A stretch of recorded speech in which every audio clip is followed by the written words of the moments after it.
මේ වීඩියෝ එක අපි වෙන්නේ model papers වලට. ඒ කියන්නේ model papers පටන් ගත්ත වීඩියෝ එක ඔයගොල්ලන්ට කලින් එක ඕනෙම කෙනෙකුට අපි videos එක බලන්න free එක දැම්මා.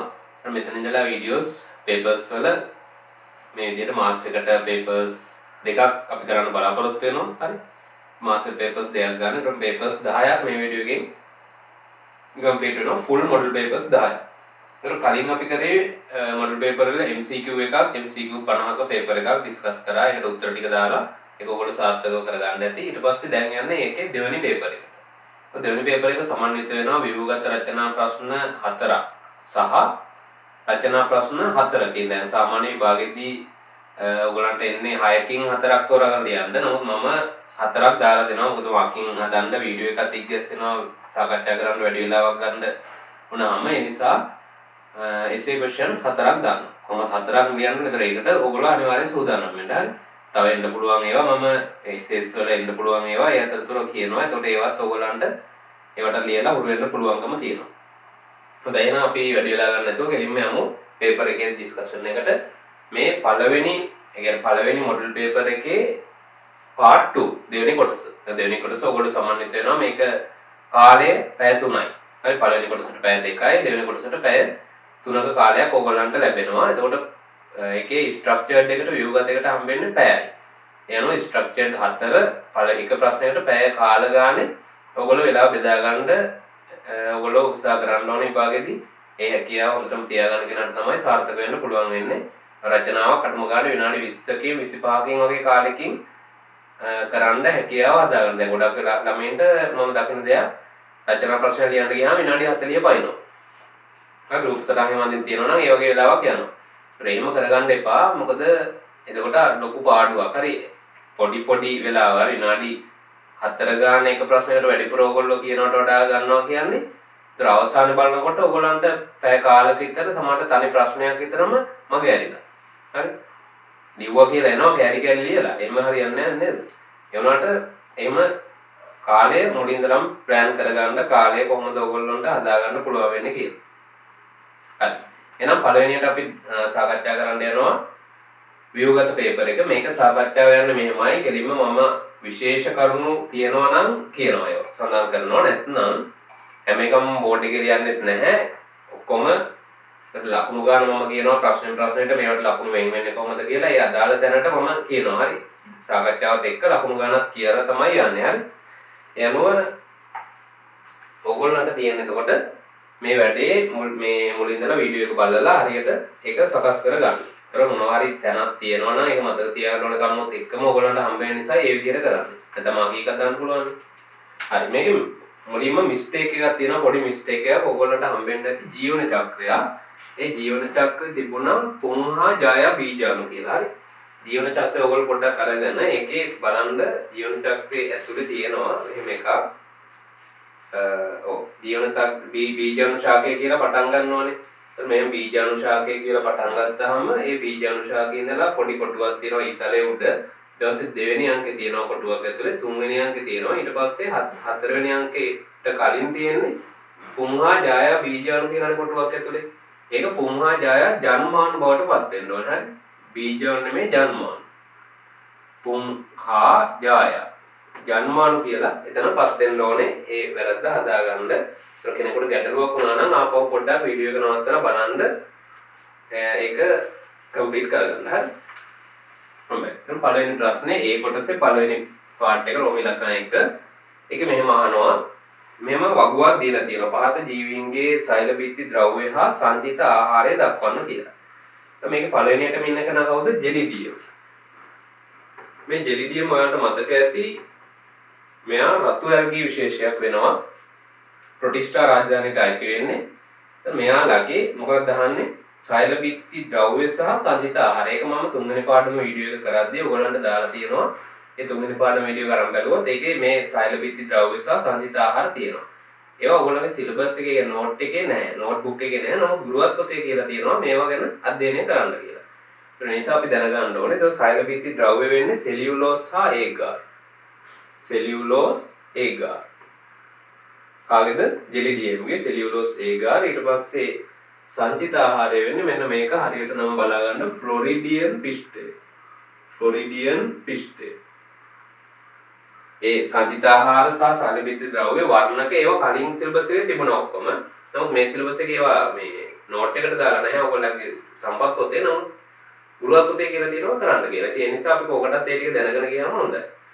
ඊළඟ ජීවියා ඉන්නේ කයිටින්. එයාට නම් අනිවාර්යෙන් ඒ සල්ලිබිත්ත ද්‍රව්‍ය තියෙනවා ඒගොල්ලන්ගේ. හරි. පොතේ තියෙනවා. හරි. කයිටින් වල මොකද්ද? මේ මියුකෝ කියන්නේ කවුද? දිලීරයා. එයාගේ සෛලබිත්ති ද්‍රව්‍ය වෙන එතකොට කයිටින්. ඕනෑම දිලීරයක සෛලබිත්තිය ඇතුළේ තියෙන කයිටින් කියන පොලිසැකරයිඩ්. මේක ග්ලූකෝසමයින් ඒකක බහුවයකරණ වෙච්ච පොලිසැකරයිඩ්. එයා සංජිත ආහාරය වෙන්නේ ග්ලයිකෝජන්. ඒ දිලීර වල ග්ලයිකෝජන් මේ සංජිත ආහාරය වෙනවා වගේම තවත් ජීවි කොටස් එකක ග්ලයිකෝජන් වෙනවා කාගේද? සත්වයන් තුළ. අපේ ග්ලයිකෝජන් තමයි සංජිත වෙලා තියෙන්නේ. ඊළඟ ජීවියා කවුද? සෙලජිනෙල්ලා. සෙලජිනෙල්ලා කියන්නේ ශාක රාජධානියට අයිති සමබීජාණුක සනාල ශාකයක්. නෑ සමබීජාණුක නෙමෙයි. විෂම බීජාණුක සනාල ශාකය. කියන්නේ බීජ රහිත සනාල ශාකය යටතට අයිති. එයාගේ සෙල් බිත්තියල තියෙන ඒකට සෙලියුලෝස්, හෙමිසෙලියුලෝස් සහ පෙක්ටින්. දැන් මේවා එක එකට ලකුණු දෙන විදිහ මම කියලා ගියාම ඔයගොල්ලන්ට පුළුවන් ඔයගොල්ලන්ට අවබෝධයක් එනවා. කොහොමද මාකින් එකට ලකුණු ගන්න කියන එකත් යම් කිසි අවබෝධයක් එනවා. නැත්නම් නිකන් ලකුණු මම පේපර් එකක් විතරක් දුන්නා නම් ලකුණු විතරක් තියෙනවා. ඔයගොල්ලෝ දන්නේ කොහොමද මේවා දෙන්නේ කියලා. හරි. එනවා එයාගේ සංජිත ආහාරය වෙන පිට්ටේ.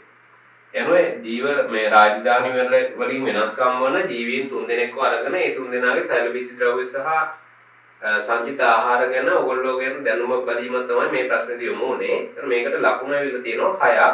6 එන්නේ ප්‍රධාන වශයෙන් ඒ කරුණු 6ට. හරි. මේ සංජිත ආහාර 3ටයි මේ සල්බිත්ති ද්‍රව්‍ය 3ටයි මේවට වෙන වෙනම එන්නේ නැහැ. හරි. සෙලියුලෝස්, හෙමිසෙලියුලෝස්, පෙක්ටින් කියලා. ඒක තුනම තිබ්බොත් එක ලකුණයි. ඒතකොට එකක් නැත්තම් ගොඩක් වෙලාවට භාග කියන ඒවා දාගන්න එපා. සමහර අපිට එහෙමත් දෙනවා විභාගයේ මාකින් කරද්දී. ඒ සෙලියුලෝස්, හෙමිසෙලියුලෝස් විතර ලියලා තියෙන ළමයට තමයි ටීචර් එකක් දෙන්නත් ඉඩකඩ තියෙනවා. නැත්තම් භාගයක් හරි දෙනවා. නමුත් අපි ලකුණු දාගන්නකොට මේක බිඳුවයි කියලා දාගමු. හරිද? දර වඩා හොඳයි ඒක. හරි ඔයගොල්ලන්ටත් ඒතර මට්ටමක් තේරෙනවා මේ තුනම අන්තර්ගත කරන්න ඕනේ කියන එක. ඒක අඩුවන්නේ නැත්තම්. හරියනවා ඒකට ලකුණු 6යි. ඒතකොට ඒ ලකුණු ටික බලාගෙන යන්න නැත්තම් ආයෙ මම කියන්නේ ලකුණු වෙනම. හරි ඊට පස්සේ අහනවා මෙහෙම වර්තමාන ජීවි වර්ගීකරණ පද්ධතිය සකස් වී ඇති අනුක ජීව විද්‍යාත්මක සාධක. ඒ කියන්නේ වර්තමාන ජීවි මේ වර්ගීකරණ පද්ධතිය කිව්වම ඔයගොල්ලෝ දන්නවා මේ කියන්නේ මොකක් ගැනද? ඩොමේන හැඳින්වුවේ අපි. දැන් වර්තමාන වර්ගීකරණ පද්ධතිය ඇවිල්ලා ඩොමේන් අධිරාජ්‍ය. ඒ කියන්නේ අධිරාජධානි මත පදනම වර්ගීකරණය යන්නේ. ඒක ජීවීන අධිරාජධානි වලට බෙදන්න හේතු වුණු කරුණු තමයි ප්‍රධාන වශයෙන් අනුක ජීව විද්‍යාත්මක සැකැස්ම. ඒ යටතේ තියෙන කරුණු පහ නිරන්තරයෙන් විභාගයට යොමු වෙන ප්‍රශ්නයක්. කරුණු පහ හොඳට අහගන්න. ඒ ටික ඕගොල්ලෝ සඳහන් කරලා තියෙන්න ඕනේ. මේවයි කරුණු ටික වැදගත් ජානවල DNA හි භස්ම අණුපිළිවෙල. වැදගත් ජානවල DNA භස්ම අණුපිළිවෙල. ඊට පස්සේ මයිටොකොන්ඩ්‍රියා සහ හරිතලවල DNA භස්ම අණුපිළිවෙල. ඒවත් තියෙනවා චක්‍රීය DNA. තුන්වෙනි එක රයිබෝසෝම RNA වල භස්ම අණුපිළිවෙල.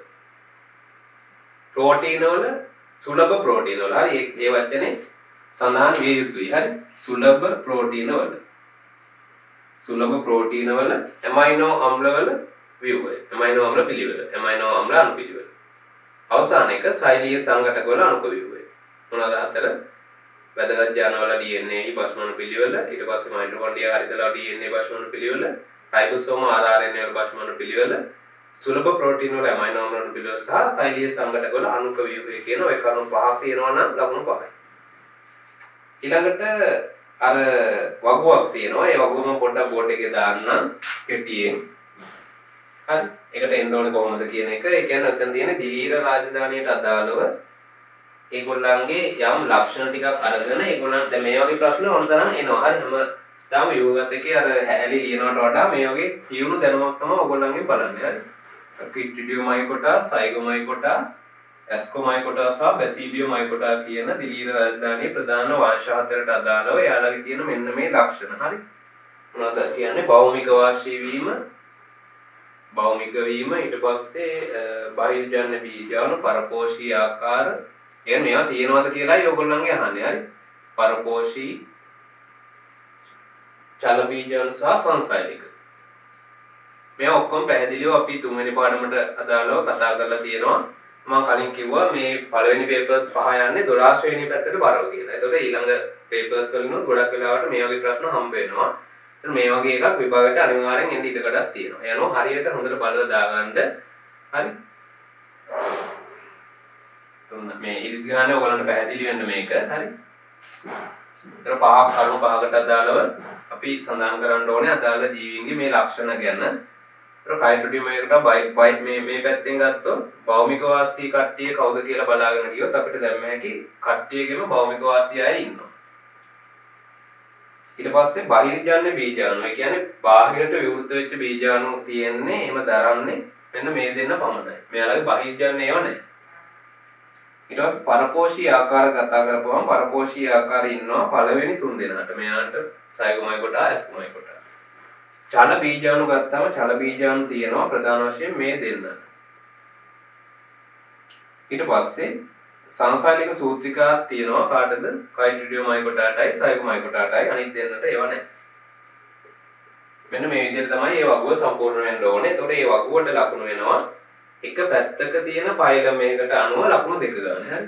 يعني කිටිඩියෝමයිකොටා ගැන ඔයා හරියට හරි ටික දාලා තියෙනවා නම් හරි අදාළ වෙන විදිහට මෙතන නැහැ කියලා පෙන්නලා තියෙනවා නම් අනිත් වට හරි දාලා තියෙනවා නම් එහෙනම් ඔයාලට මේ ලකුණු දෙක හම්බ වෙනවා. ඒ වගේ අර ඒ වංශයට අදාළව තීරුවේ හරියට ඔයාලා තියෙනවා නම් ලකුණු දෙක ගන්න ලකුණු 8ක් මේ වගුවට වෙන් වෙලා තියෙනවා. හරි. ඒක හරි. ඊට පස්සේ ඊළඟ ප්‍රශ්නෙන් අහනවා කෝඩේටා වංශික ජීවියෙකු දරන ලාක්ෂණික ලක්ෂණ මොනවද කියලා. කෝඩේටා වංශික ජීවියෙකුට මුලින්ම අපි හඳින්වනවා අර ජීවියෙක් ඇඳලා එයාගේ තියෙන ලාක්ෂණික ලක්ෂණ ප්‍රධාන වශයෙන් 4ක්. හරි. ලාක්ෂණික ලක්ෂණ 4ක් හඳින්වනවා. එකක් තමයි පෘෂ්ඨ රජ්‍යුව. එතන පෘෂ්ඨ රජ්‍යුව කියලා කිව්වට විතර ලකුණු හම්බෙන්නේ නැහැ. හරි. ඒකට ලකුණක් තියෙනවා. හැබැයි ඒකේ පොයින්ට්ස් ගන්නට තමයි ලකුණු හම්බෙලා තියෙන්නේ මෙහෙම. දේහයේ පූර්ව අපරව. එහෙම නැත්නම් අන්වායාම කියන වචනෙට. ඒක පොයින්ට් එකයි. ඊළඟට ආහාර මාර්ගය හා ස්නායු රජ්‍යුව අතර වූ ප්‍රත්‍යස්ත කියන එකට. හරි. මෙහෙම ඒ ටිකට එක පොයින්ට් එකක් විදිහට අරන් තියෙන්නේ. හරි. ඒ කියන්නේ නිකම්ම පෘෂ්ඨ රජ්‍යුව නෙමේ. පෘෂ්ඨ රජ්‍යුව කොයි වගේ එකක්ද කියන එක හඳුන්වනකොට එක ලකුණයි පෘෂ්ඨ රජ්‍යුවට එක ලකුණයි. අන්න ඒ විදිහට ලකුණු දෙකක් එතන මම අරන් තියෙන පොයින්ට් එකට.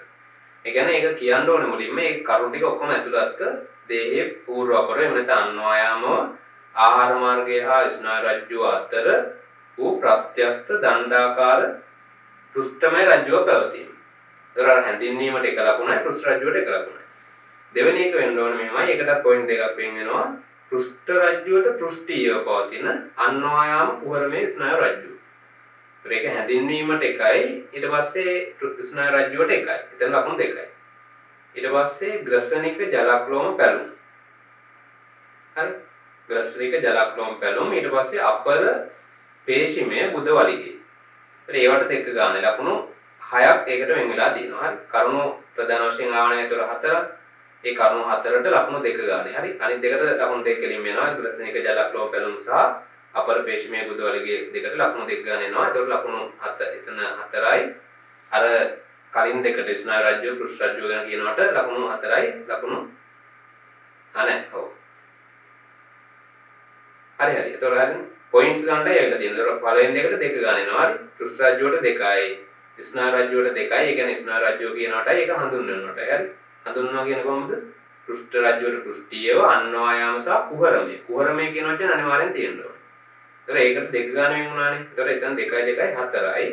ග්‍රසනික ජලක්ලෝම බැලුම් වලට 1යි. අපර පේශිමය බුද්ධ වලිගය කියනකොට 1යි. ඒතර 6යි. ඊට පස්සේ 5. පස්වෙනි එකෙන් අහනවා මෙහෙම මත්ස්‍යයින් ආයතන කොන්ඩ්‍රික්ටියස් සහ ඔස්ටික්ටියස් වර්ග දෙකේ ප්‍රධාන වෙනස්කම් 4ක් දක්වන්න කියලා. දැන් මේ වගේ ප්‍රශ්නයක් වෙනස්කම් අහපුවම මේක වගු ගහලා එහෙම ලියන්නේ අනිවාර්යෙන් ඡේද විදියට ඕගොල්ලෝ ලියන්න ඕනේ. ප්‍රධාන වෙනස්කම් 4ක් එනවා. එකක් තමයි සැකිල්ල. මෙයාලගේ සැකිල්ල කොහොමද? කොන්ඩ්‍රික්ටියස් ලගේ කාටිලේජ්මය සැකිල්ලක් දරන අතර ඔස්ටික්ටියස් මසුන් අස්තික සැකිල්ලක් දරයි. හරි. කැල්සියම් කාබනේට් වලින් හැදිච්ච අස්තික කැල්සියම් කාබනේට් නෙමෙයි. හරි. කැල්සියම් මේ වගේ මේ මූලද්‍රව්‍ය දෙක khනිජ බවනේ වූ අස්ති තමයි යාලගේ තියෙන්නේ. අරගොල්ලන්ගේ කාටිලේජ්. අපෝ තියෙනවා පෞච්ච වල මේක. කොන්ඩ්‍රික්ටියස් ලගේ මෙහෙම. ඔස්ටික්ටියස් ලයි මෙහෙම සමාංශව බෙදලා තියෙනවා.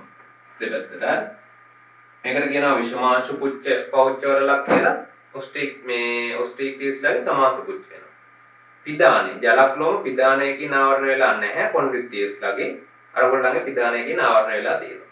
ඊළඟ කියන්නේ කොරළවල රළු කොරළ තියෙනවා කොන්ඩ්‍රික්ටියස්ලාගේ ඔස්ටික් තියස්ලාගේ තියෙන්නේ චක්‍රාකාර රළු නැතුව අපිචර්මී වගේ කොරළ.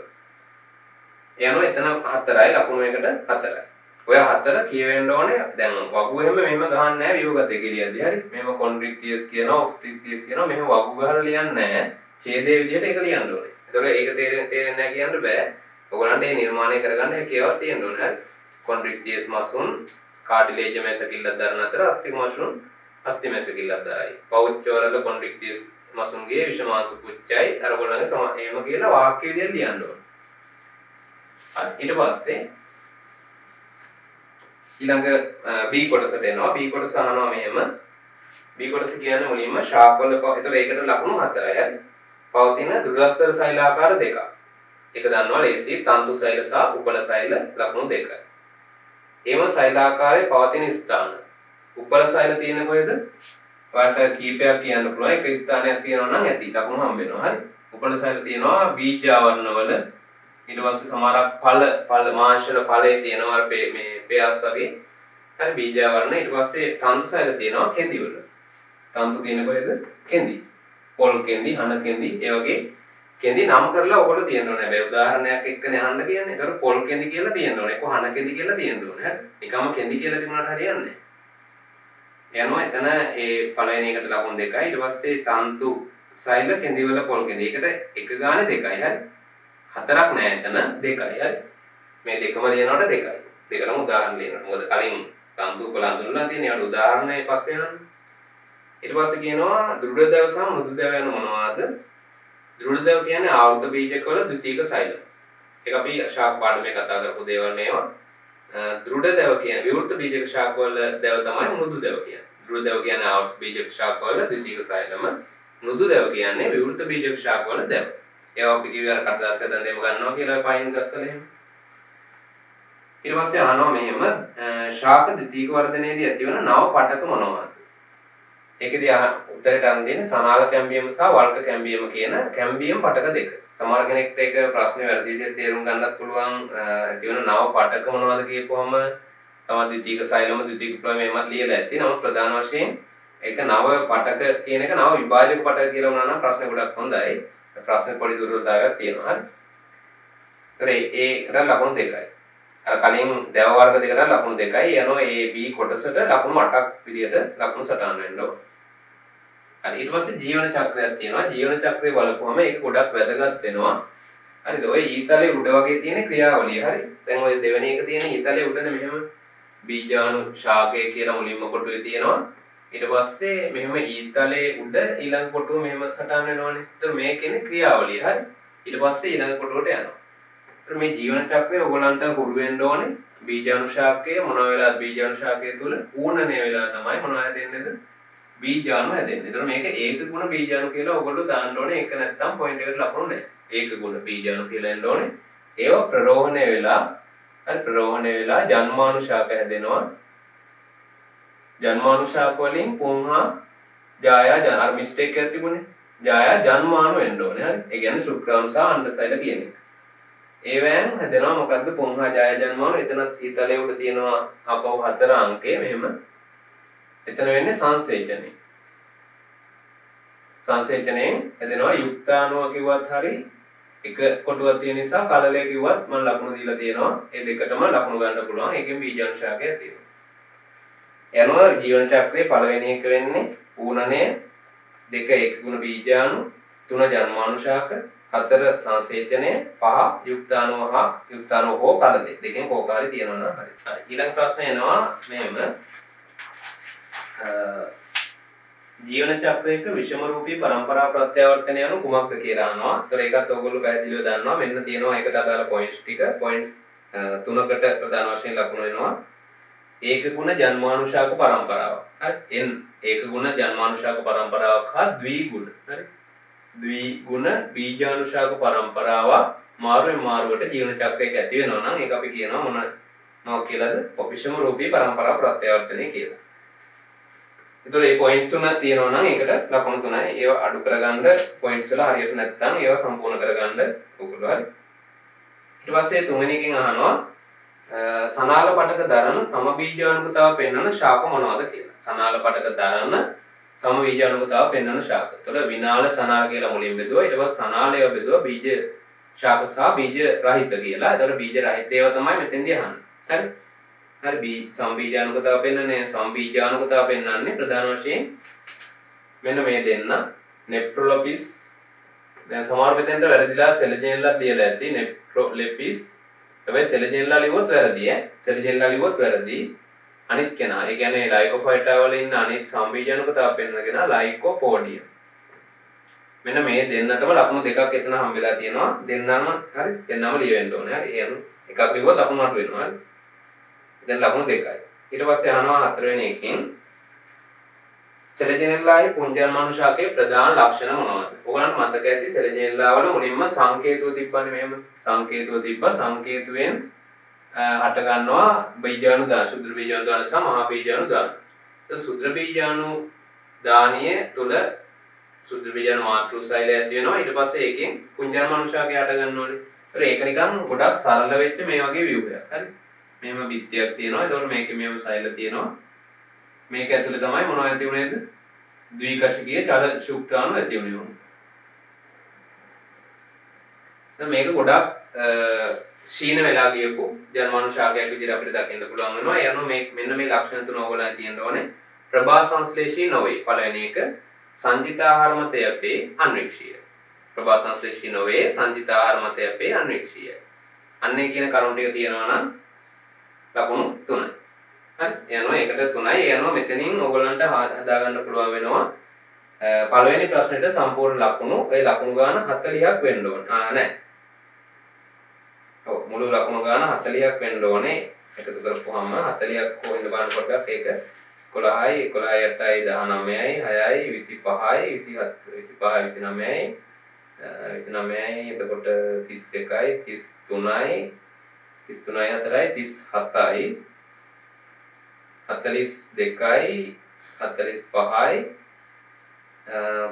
ලකුණු 50ක් ඒ ප්‍රශ්නෙට අරන් තියෙනවා හරි ලකුණු 50 වැඩි කිරීම 2 කියලා එන්න ඕනේ. ඒ කියන්නේ ඔයාලා ඔය හැමතැනම දාපු අංක දෙකෙන් වැඩි කරා නම් හරි. මුලින්ම 6 දැම්ම 6 දෙකෙන් වැඩි කරලා එහෙම ගත්තත් හරි නැත්නම් අන්තිමට මේ 50න් කීයද කියලා බලනවා. 50න් 45යි. එහෙනම් ඒක දෙකෙන් වැඩි කරන්නයි තියෙන්නේ. එතකොට ලකුණු 100කට කොහොම හරි වියෝගත පේපර් එකේ ලකුණු ටික හැදෙන්න ඕනේ. හරි. ලකුණු 100 ඉලක්ක කරගෙන තමයි මේක හැදෙන්නේ. ඔයගොල්ලෝ ඒ ලකුණු ප්‍රමාණය දාගන්න. ඉතින් කොහොම ගත්තත් ඒ ලකුණු ප්‍රමාණය එනවා නම් එච්චරයි. හරි. දැන් 50න් අඩුම ගානේ ලකුණු 45ක වගේ මට්ටම මේකට ඔයගොල්ලන්ගේ තියෙන්න ඕන. මොකද පළවෙනි පාඩම්නේ. දැන් මේවා 2020 මේ කියන්නේ අවුරුද්දක් කියලා නෑ. හරි. 12 ශ්‍රේණියටනේ. 12 ශ්‍රේණියට තියෙන පේපර්. හරි. විභාගේ 21 විභාගයට මේකයි 22 විභාගයට මේකයි කියලා එහෙම එකක් නෑනේ. විභාගේ කෝකත් එන ප්‍රශ්න ටික පාස් පේපර්ස් අවුරුදු 5ක ඉතර කරන්න තියෙනවා නම් ඉතින් උඩ තමයි. හරි. ඊට පස්සේ අපි දෙවෙනි ප්‍රශ්නට යමු ඉක්මනින්. දෙවෙනි ප්‍රශ්නේ මෙහෙම සටහන් වෙන්නේ එකේ අහන්නේ ප්‍රධාන වශයෙන් පළවෙනි එකේ ශාකවල තියෙන තුලාශ්ම කියන්නේ මොනවද කියලා. මේක අපිට හම්බුණා ශාක පාඩමේ අවසානයේ හරියේදී අවසාන භාගයේ වෙද්දී අපි දැන් ශාක පාඩම සම්පූර්ණයෙන්ම ඉවරයි. ඒතර 3 4 1 2ම ඔයගලන්ට පැකේජ් එකක් විදිහට ගන්න පුළුවන්. අර ගුරුත්වයට දක්වන ප්‍රතිචාරයටදී අපි කතා කරා මේ තුලාශ්ම කියන සංකල්පය. තුලාශ්ම කියලා කියන්නේ මෙන්න මේ විදිහට ඒ පොයින්ට් එක එන්න ඕනේ ඔයගොල්ලන්ගේ සනාල ශාකවල වූ පිෂ්ඨ කණිකා බහුල. එතනට එක පොයින්ට් එකයි විශේෂණය වූ ලව වර්ගයක්. විශේෂණය වූ ලව වර්ගයක් කියනකොට එකයි පිෂ්ඨ කණිකා කියනකොට එකයි. පිෂ්ඨ කණිකා බහුල කියනකොට හරි. එතන පොයින්ට් දෙකක් වෙනවා. ඊළඟ ප්‍රශ්නේ අහනවා ශාක වර්ධක යාමක යනු මොනවාද? ඒකෙදි එන්න ඕනේ පොයින්ට්ස් මම කියන්නම් හරියටම. ශාක දේහ තුල ඉතා සුළු ප්‍රමාණ වලින් නිපද වෙනවා. කායික විද්‍යාත්මක ක්‍රියා විකරණය හෝ පාලනය. කායික විද්‍යාත්මක ක්‍රියා මොනවද? විකරණය හෝ පාලනය කරන. විකරණය හෝ පාලනය කරන. ස්වභාවික හෝ සංශ්ලේෂිත කාබනික සංයෝග. මොනවාද පොයින්ට් තුන? ඉතා සුළු ප්‍රමාණ වලින් නිපද වෙන කායික විද්‍යාත්මක ක්‍රියා විකරණය හෝ පාලනය කරන ස්වභාවික හෝ සංශ්ලේෂිත කාබනික සංයෝග කියන මෙන්න මේ පොයින්ට්ස් තුන තියෙනවා නම් ලකුණු 3. තුන්වෙනි එක අහනවා වර්ධක යාමක 6ක්. ඔක්කොම ටික අහනවා. ඒ කියන්නේ සිලබස් එකේ තියෙන ඔක්කොම ඔක්සින, ගිබරලින්, සයිටෝකයිනින්, ඇබිසික් අම්ලය, එතිලීන් සහ ජැස්මොනික් අම්ලය කියන ඔය වර්ධක යමකය තියෙනවා නම් එතෙන්ට ලකුණු 5ක් මම සටහන් කරලා දෙනවා. ඒ කියන්නේ 6ම තියෙනවා නම් ලකුණු 5යි. ඊට පස්සේ අහනවා මෙහෙම ටිකක් හිතන්න ඕන ප්‍රශ්නයක්. ඒක ඡේදනය දිරිගන්වන හා මෙහෙම. ඔව් ඡේදනය පත්‍ර ඡේදනය. පත්‍ර ඡේදනය කියන්නේ මොකද්ද? පත්‍රයක් ගැලවිලා වැටෙන එක. හරි මෙහෙම නටුවෙන් ගිලිනවා කියන්නේ හරි. නටුවෙන් ගැලවිලා වැටෙන එක. ඒතකොට ඡේදස්තරයක් හැදෙනවා කියලා කතාවක් අපි ඒකෙදි කතා කරා හතරවෙනි පාඩම කතා කරනවා. දැන් මේකට පත්‍ර ඡේදනය දිරිගන්වන හා වළක්වන. දිරිගන්වන එක තමයි ඒක පිළිවෙලින් සඳහන් කරන්න ඕනේ. ඒතර පිළිවෙලට තියෙන්න ඕනේ මුලින් එතිලීන් තියෙන්න ඕනේ. වළක්වන ඔක්සින් තියෙන්න ඕනේ. එතිලීන්, ඔක්සින් කියලා තිබ්බනම් ලකුණු දෙකයි. ඊට පස්සේ අහනවා ඒක බීජපත්‍රී හා ද්විබීජපත්‍රී ශාකවල වූ වෙනස්කම් හතරක්. ශාක පත්‍රවල වූ හරි ශාක පත්‍රවල වූ වෙනස්කම් හතරක්. මේකත් ශාක පාඩමේ හොඳට අපි පැහැදිලි කරගත්තු දෙයක්. පළවෙනි එක තමයි පෝටිකා. පෝටිකා ගැන කියනකොට ද්විබීජපත්‍රී වල පෝටිකා තියෙන යටි අපිචර්මය වැඩිපුර. ඒක බීජපත්‍රී වල යටි අපිචර්මය උඩ අපිචර්මය දෙකේම සමානව පැතිරලා තියෙනවා. ඊළඟට ඉනිහා සයවර ලෙස විභේදනයක් නැහැ මොනවාද? ඒක බීජපත්‍රී ශාකවල. ඒතර ඔයගොල්ලෝ මේ වෙනස්කම් ලියනකොට හැමතිස්සෙම ඉතින් මේ දෙකේම දේවල් කියන්න අවශ්‍ය නැහැ. ඒක බීජපත්‍රී ශාකවල ඉනිහා සයවර මුදුස්තර ලෙස පත්‍ර මධ්‍ය සෛලවල පිළියෙලවීමක් නොමැත. එහෙම කිව්වත් ඒකට ආදාළ පොයින්ට් එක හම්බ වෙනවා. හරි. ඊට සියලු පත්‍ර මධ්‍ය සෛලවල හරිතලාව ඒකාකාර ලෙස ව්‍යාප්ත වෙලා තියෙනවා ඒක බීජපත්‍රී වල. ද්විබීජපත්‍රී වල ඉනි සෛලවල හරිතලාව වැඩි. ඒකත් වෙනස්කමක් විදිහට අපිට දකින්න පුළුවන්. ආපහු නාරටි වින්‍යාසය මොකක්ද වෙන්නේ? මේකෙදී හරිතලාව ඊට පස්සේ නාරටි වින්‍යාසය. නාරටි වින්‍යාසය ඒක බීජපත්‍රී වල සමාන්තරයි ද්විබීජපත්‍රී වල ජාලාපයි. එහෙනම් මෙන්න මේ කියන කරුණු හතරට ප්‍රදාන කරගෙන ලකුණු හතරක් හම්බෙලා තියෙනවා. ඒ කොටස හරි ඊට පස්සේ B කොටස ඒකට අදාළව ඒක එනවා කැරටනොයිඩ් වර්ණකවල ප්‍රධාන කෘත්‍යයන් දෙකක්. ඒ කොහෙද තිබුණේ අර මෙහෙම ප්‍රභා පද්ධතියක් ගත්තයින් පස්සේ මේකේ අග්‍රස්ත මෙහෙම ක්ලෝරොෆිල් අණුවක් තිබ්බා. ඊට පස්සේ අර ප්‍රභා පද්ධතිය හදන්න ක්ලෝරොෆිල් ඇතුළුව අනෙකුත් නේද කැරොටින්, සැන්තොෆිල් වගේ ඒවට පොදුවේ අපි කිව්වේ කැරොටිනොයිඩ් කියලා. හරි. මේවා තියෙන ප්‍රධාන කාර්යයක් විදිහට අපිට දක්වන්න පුළුවන් කාර්යයන් දෙකක් මේගොල්ලන්ගේ ප්‍රධාන වශයෙන් තියෙනවා. එකක් පළවෙනි එක නිල් හා රතු නොවන වෙනත් තරංගායාම අවශෝෂණය. නිල් රතු ප්‍රධාන වශයෙන් ක්ලෝරොෆිල් අවශෝෂණය කරනවා. ඊට අමතරව තියෙන වෙනත් තරංගායාම යම් ප්‍රමාණයක් අවශෝෂණය කරන්න ඔක බලා ගන්නවා කවුද? අනිකුත් කැරොටිනොයිඩ් වර්ණක. දෙවෙනි එක තමයි ප්‍රභා ආරක්ෂණය. මේ වචනේ තියෙනවා නම් හරි ප්‍රභා ආරක්ෂණය කියන්නේ මොකද්ද? අර අධික ආලෝක තීව්‍රතාවයකින් ක්ලෝරොෆිල් අණු ආරක්ෂා කිරීම. ප්‍රභා ආරක්ෂණය සිදු කිරීම කියලා තියෙනවා නම් ඒකට පොයින්ට් එක හම්බ වෙලා තියෙනවා. ඒ අනුව ඒකට පොයින්ට් දෙකට ලකුණු 2යි. එහෙනම් දෙවෙනි ප්‍රශ්නේ C4 ශාකවල කලාපෝප සෛල හා පත්‍ර මධ්‍ය සෛල වල ඇති හරිත ලවවල වූ වෙනස්කම් මොනවාද? ඒක කෙලින්ම කියනවා අපි පත්‍ර මධ්‍ය සෛල වල ගත්තොත් පත්‍ර මධ්‍ය සෛල වල ග්‍රැනා වලින් පොහොසත් වෙනවා. හරිත ලව මතකනේ ඔයගොල්ලන්නේ පත්‍ර මධ්‍ය සෛල වල සකස් වෙලා තියෙන වැඩිපුර ආලෝක ප්‍රතික්‍රියාව සිද්ධ වෙනවා. කලාපෝප සෛල වල තමයි අර කැල්වින් චක්‍රයක් ක්‍රියාත්මක කරලා ග්ලූකෝස් සංශ්ලේෂණය සිද්ධ කරන්නේ. එනවා පත්‍ර මධ්‍ය සෛල වල ග්‍රැනා අධික ලෙස තිබීම, සාපේක්ෂව විශාල වීම, ආලෝක ප්‍රතික්‍රියාව ශීඝ්‍ර වශයෙන් නැත්නම් වැඩිපුර සිදුවීම කියන කරුණු තුනට ලකුණු හම්බෙලා තියෙනවා. කරුණු තුනක් ඒ තුනම තියෙනවා නම් ලකුණු 2යි. ඊට පස්සේ ප්‍රභා සංශ්ලේෂණයට බලපාන සාධක පේශී කෙලින්ම උත්තරේ ලියන්නයි තියෙන පාඩම් කරන ළමයෙක්ට ආලෝක තීව්‍රතාව, උෂ්ණත්වය, කාබන් ඩයොක්සයිඩ් සාන්ද්‍රණය, ඊට පස්සේ පාංශු ජල ප්‍රමාණය, දූෂක, නිෂේධක. හරි. ඔය කියන සාධක එතන 6ක් කතා කරා. 6න් 5ක් තියෙනවා නම් ලකුණු 5යි. ඊට පස්සේ බ්ලැක්මාන්ගේ සීමාකාලීන සාධක පිළිබඳ මූල ධර්මය මොකක්ද කියලා අහනවා. දැන් මේ වගේ තැන් අර හැංගිලා තියෙන තැන්. හරි ප්‍රභා සංශ්ලේෂණේ පාඩම් කරනවා. ආලෝක ප්‍රතික්‍රියාව පුළුවන්, ගැලවින් චක්‍රය පුළුවන්, ඊට පස්සේ C4 යාන්ත්‍රණය පුළුවන්. හැබැයි සීමාකාලීන මූල ධර්මයක කිව්වම මේක එකක් අහලවත් නැහැ. අන්න එහෙම වෙන්න එපා. ඒවා විශේෂ තැන්. ඒවා විශේෂයෙන් බලන්න වෙනම highlight කරගෙන. හරි. ඒකෙදි මෙහෙම කියන්න ඕනේ පොයින්ට්ස් 3කට ඒක ලකුණු කරලා තියෙනවාම මෙහෙම රසායනික ක්‍රියාවලියක ශීඝ්‍රතාවට සාධක එකකට වඩා බලපාන විට යම් ප්‍රතික්‍රියාවක් තියෙනවා ඒකට සාධක කීයට වැඩියද සාධක එකකට වඩා බලපාන විට අවම වශයෙන් ලැබෙන සාධකයේ මගින් ඒ ප්‍රතික්‍රියාවේ ශීඝ්‍රතාවය නිර්ණය වේ. මොක තමයි සීමාකාරී මූල ධර්මය වෙන්නේ. මොකද්ද?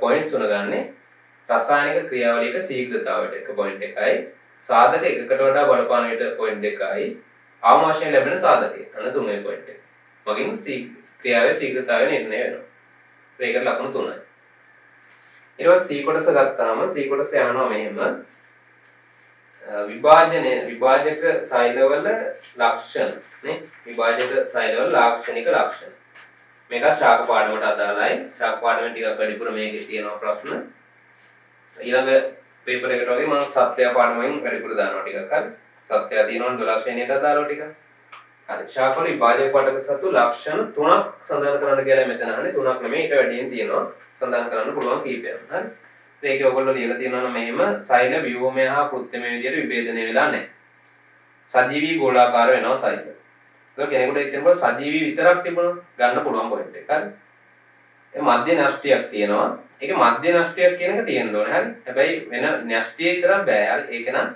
නෂ්ටිය බෑ අනිවාර්යෙන් මධ්‍ය නෂ්ටිය කියන එක තියෙන්න ඕනේ ඊට පස්සේ ඝන සෛලප්ලාස්මය සෛලප්ලාස්මයක් තිබීම කියන එක ඒකට හැම එකෙම තියෙනවා සෛලප්ලාස්මය මේක ඝන කියන වචන තියෙන්න ඕනේ අපව ගුණණය වීමට හැකියවීම ප්‍රොයකින් නේවන් තුනක් තියෙනවා ලකුණු 3 එම් පටකවල සෛල අනුයාත පියවරවලින් යුත් අතිපීත ප්‍රදේශ 3ක් ලෙස සැකසී ඇත එම ප්‍රදේශ අනුපිළිවෙලින් මොනවද කියලා අහනවා අපි කිව්වාර මුලේ එහෙම වෙද්දි මෙහෙම මූලාග්‍ර කොක්කෝ මෙහෙම තියෙනවා මේ විභාජකයේ තියෙනවා ඒතර මේ හරිය තියෙන ඒවා මෙන්න මෙහෙම අනුයාතව ප්‍රදේශ 3ක් මේක මෙහෙම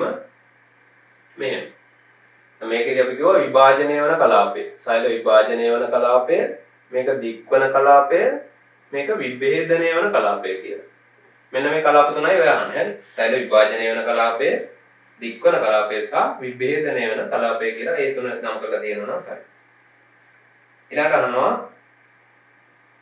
කාෂ්ඨීය ශාකවල ද්විතීක වර්ධනයට දායක වන ප්‍රධාන විභාජක වර්ගය විභාජක වර්ග 3යි අග්‍රස්ත විභාජක පාර්ශ්වික විභාජක අන්තරස්ත විභාජක ඒකෙන් විභාජනයට ද්විතීක වර්ධනයට දායක වෙන්නේ මොනවද පාර්ශ්වික විභාජක එහෙනම් මෙතන උත්තරය වෙන්නේ පාර්ශ්වික විභාජක ඒකට ලකුණු 2යි කලින් මේ තුනට ලකුණු 3යි එම විභාජකයෙන් හටගන්නා ද්විතීක විභාජක මොනවද සනාල කැම්බීම සහ වල්ක කැම්බීම ලකුණු 2යි එම එක් විභාජක පටකවල කාර්යයක් බැගින් සඳහන් කරන්න. ඒ කියන්නේ සනාල කැම්බීම මොකක්ද එක කාර්යයක්, වල්ක කැම්බීමෙන් එක කාර්යයක්. සනාල කැම්බීම කාර්යය මොකද්ද? ද්විතීක සෛලම හා ෆ්ලෝයම නිපදවීම. පොදුවේ කියන්න පුළුවන්. හරි ද්විතීක සෛලම විතරක් තිබුණොත් ඒකට ලකුණු ගන්න එපා. හරි. ද්විතීක සෛලම හා ද්විතීක ෆ්ලෝයම නිපදවීම කියලා තියෙනවා. වල්ක කැම්බීම වගේ පරිචාරණය ඇති කිරීම. ඒතකොට ඒ අනුව ඒ දෙවෙනි ප්‍රශ්නේ C කොටස තමයි ඒ අවසන් උනේ. ඊට පස්සේ අපි තුන්වෙනි ප්‍රශ්නට ගියාම ඒකේ තියෙනවා ඒකේ ශාක වලටමයි එන්නේ ශාකවල පෝෂණය ගැන. ශාකවල පෝෂණ ක්‍රියාවලිය විවිධයිලු. හරි විවිධයිලු. අරකේ එනවා ලකුණු ඔක්කොම ටික ළමයි එන්නේ 40ක්. හරි බලන්න ඒක පොඩ්ඩක් ගණන් කරලා දෙවෙනි ප්‍රශ්නේ මුළු ලකුණු තියෙන්න ඕනේ කීයක්ද? 40ක්. හරි 40ක් එනවාද කියලා බලන්න 40න් කීයද කියලා බලන්න 40 ඒතර වැඩි කරන්න ඕනේ 40 2.5න් වැඩි කරලා තමයි ඒතර 100 හදන්නේ. ඒ වගේ වෙනස්කම් තියෙනවා. හරි. දෙක සමහර ඒවා දෙකෙන් වැඩි වෙනවා 2.5න් වැඩි වෙනවා. හරි. ඒ තියෙන කරුණු ප්‍රමාණය අනුව. ඒ විභාග මට්ටමට මේ හදලා තියෙන පේපර්ස් හරි. ඊට පස්සේ තුන්වෙනි එක මෙහෙමයි එන්නේ. ශාකවල පෝෂණ ක්‍රියාවලිය විදිහට පෝෂණය යන කුමක්ද කියලා අහනවා මුලින්ම පොදුයි. අපි මෙහෙම කියන්න ඕනේ එක ජීවීන්ගේ පරිවෘත්තියට අවශ්‍ය ද්‍රව්‍ය හා ශක්තිය බාහිර පරිසරයෙන් ලබා ගැනීමේ ක්‍රියාවලිය. මොකක්ද දෙන්න ඕනේ පොයින්ට් ටික? ජීවීන්ගේ පරිවෘත්තියට අවශ්‍ය ද්‍රව්‍ය හා ශක්තිය බාහිර පරිසරයෙන් ලබා ගැනීමේ ක්‍රියාවලිය තමයි පෝෂණය කියලා කියන්නේ. ඒකට ලකුණු 2යි. ඊට පස්සේ සහජීවී පෝෂණයේ ආකාර 3 සාමාන්‍යයෙන් දන්න දේවල් අන්‍යෝන්‍යාධාරය සහ භෝජීත්වය පරපෝෂිතාව. අන්‍යෝන්‍යාධාරය ලියද්දී හරියට ලියාගන්න ඒක උරු වෙලා ගිහිල්ලා හරි සිංහල වලදී හරියට.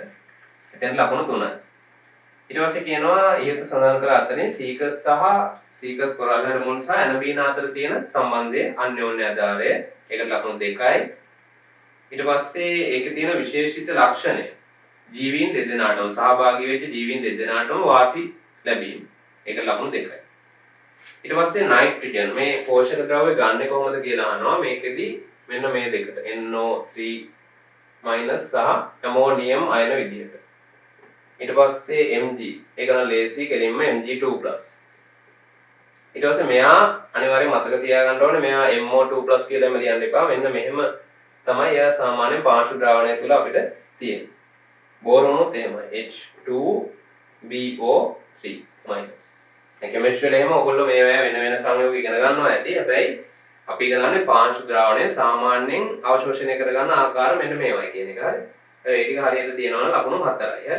4 එන්නේ 1 2 3 4. මෙතනින් එක්කෙනෙක් තිබ්බත් ගැටලුවක් නැහැ ලකුණු ගන්න පුළුවන්. හරි. සමහර කෙනෙක් NH4+ විතරක් ලියලා ඇති. ඒත් කමක් නැහැ. ඒ එක ලකුණු ගන්න පුළුවන්. ඒ ප්‍රශ්නේ ලකුණු 4යි. ඊට පස්සේ B කොටස ගත්තා මේකට අදාළව. B කොටස යනවා මෙහෙම. සතුන් විවිධ ශ්වසන ව්‍යුහ දරනවලු. ඒවැ ශ්වසන පෘෂ්ඨවල ලාක්ෂණික ලක්ෂණ මොනවදයි කියලා කියන්නේ. ඒකෙදී ලාක්ෂණික ලක්ෂණ 5ක් මම අරන් තියෙනවා. ඒ 5ට ලකුණු 10ක් වෙන් කරලා තියෙනවා. ඒතකොට මේක කවුරු හරි කෙනෙක් අතෑරියා නම් ව්‍යුහගත එකේ ලොකු පාඩුවක් එයා කරගන්නවා. හරි. සමහරක් ඒවා එහෙමයි. ලකුණු ප්‍රමාණය වෙනස්. ප්‍රශ්නේ පොඩි වුණාට ලකුණු වැඩි. මෙන්න මේ ටික කියන්න ඕනේ තෙත් වීම. ශ්වසන පෘෂ්ඨයේ තෙත් වෙන්න ඕනේ. ඊට පස්සේ වායු වලට පාරගම් වෙන්න ඕනේ. ශ්වසන වායු වලට පාරගම් වෙන්න ඕනේ. ඊට පස්සේ අධික ලෙස තුනී වෙන්න ඕනේ. හරි. බොහෝත් ඉතා තුනී වීම. ඊට පස්සේ අධික පෘෂ්ඨික ශ්‍රේෂ්ඨ බලයක් තියෙන්න ඕනේ. ආපහු ඉතා හොඳ රුධිර සැපයීමක් තියෙන්න ඕනේ. ඔන්න ඔය කියන කරුණු 5 තියෙනවා නම් ඒකට 2 ගාන එක කරුණකට ලකුණු 10ක් එතන හම්බ වෙලා තියෙනවා.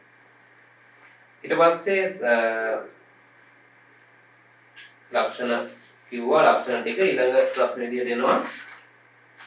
මේ සත්වයන්ගේ ශ්වසන ව්‍යුහය මොකක්ද කියලා අහනවා.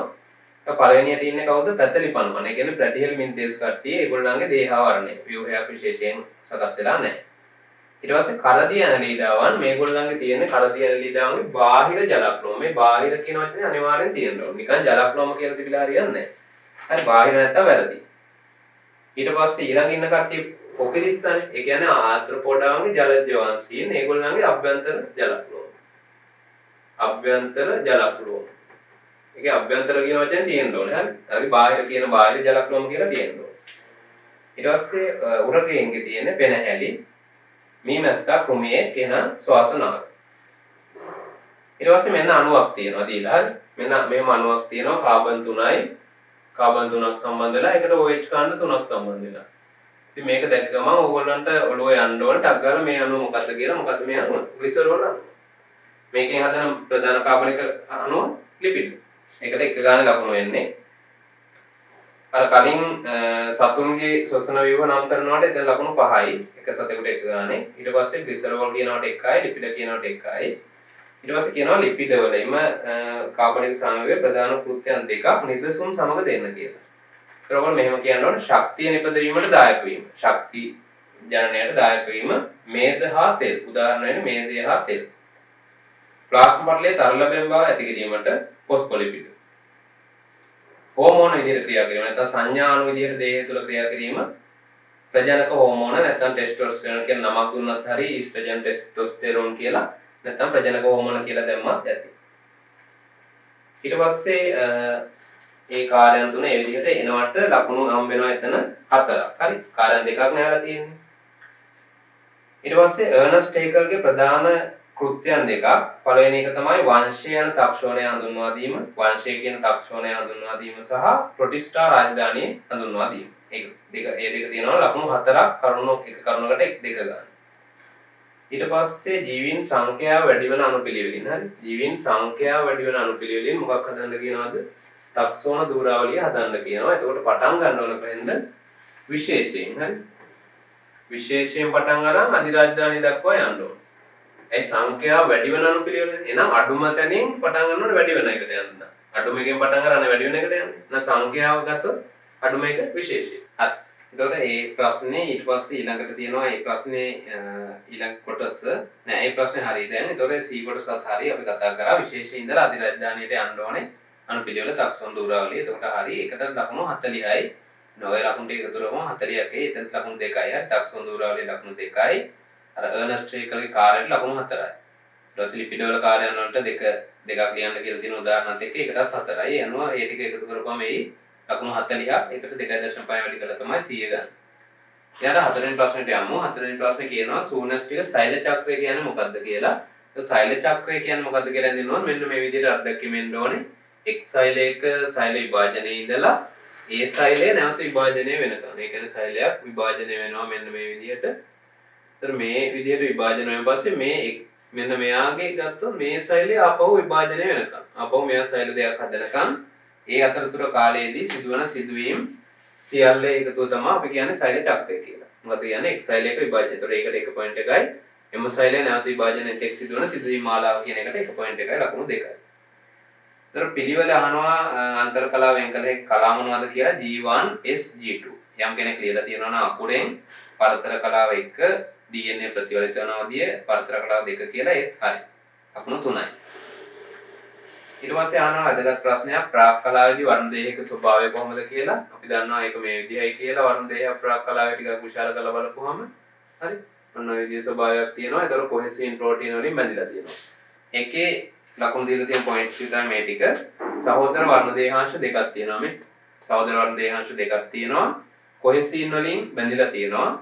සෙන්ට්‍රොමියර අසලදී තමයි මේ බැඳීම සිද්ධ වෙලා තියෙන්නේ. කොහෙසින් ප්‍රෝටීන වල වර්ණ දේහවල බාහුව බැඳිලා තියෙනවා. ඒ වගේම සෙන්ට්‍රොමියර අසලදී වර්ණ දේහ දෙක එකිනෙක සම්බන්ධ වෙලා තියෙනවා.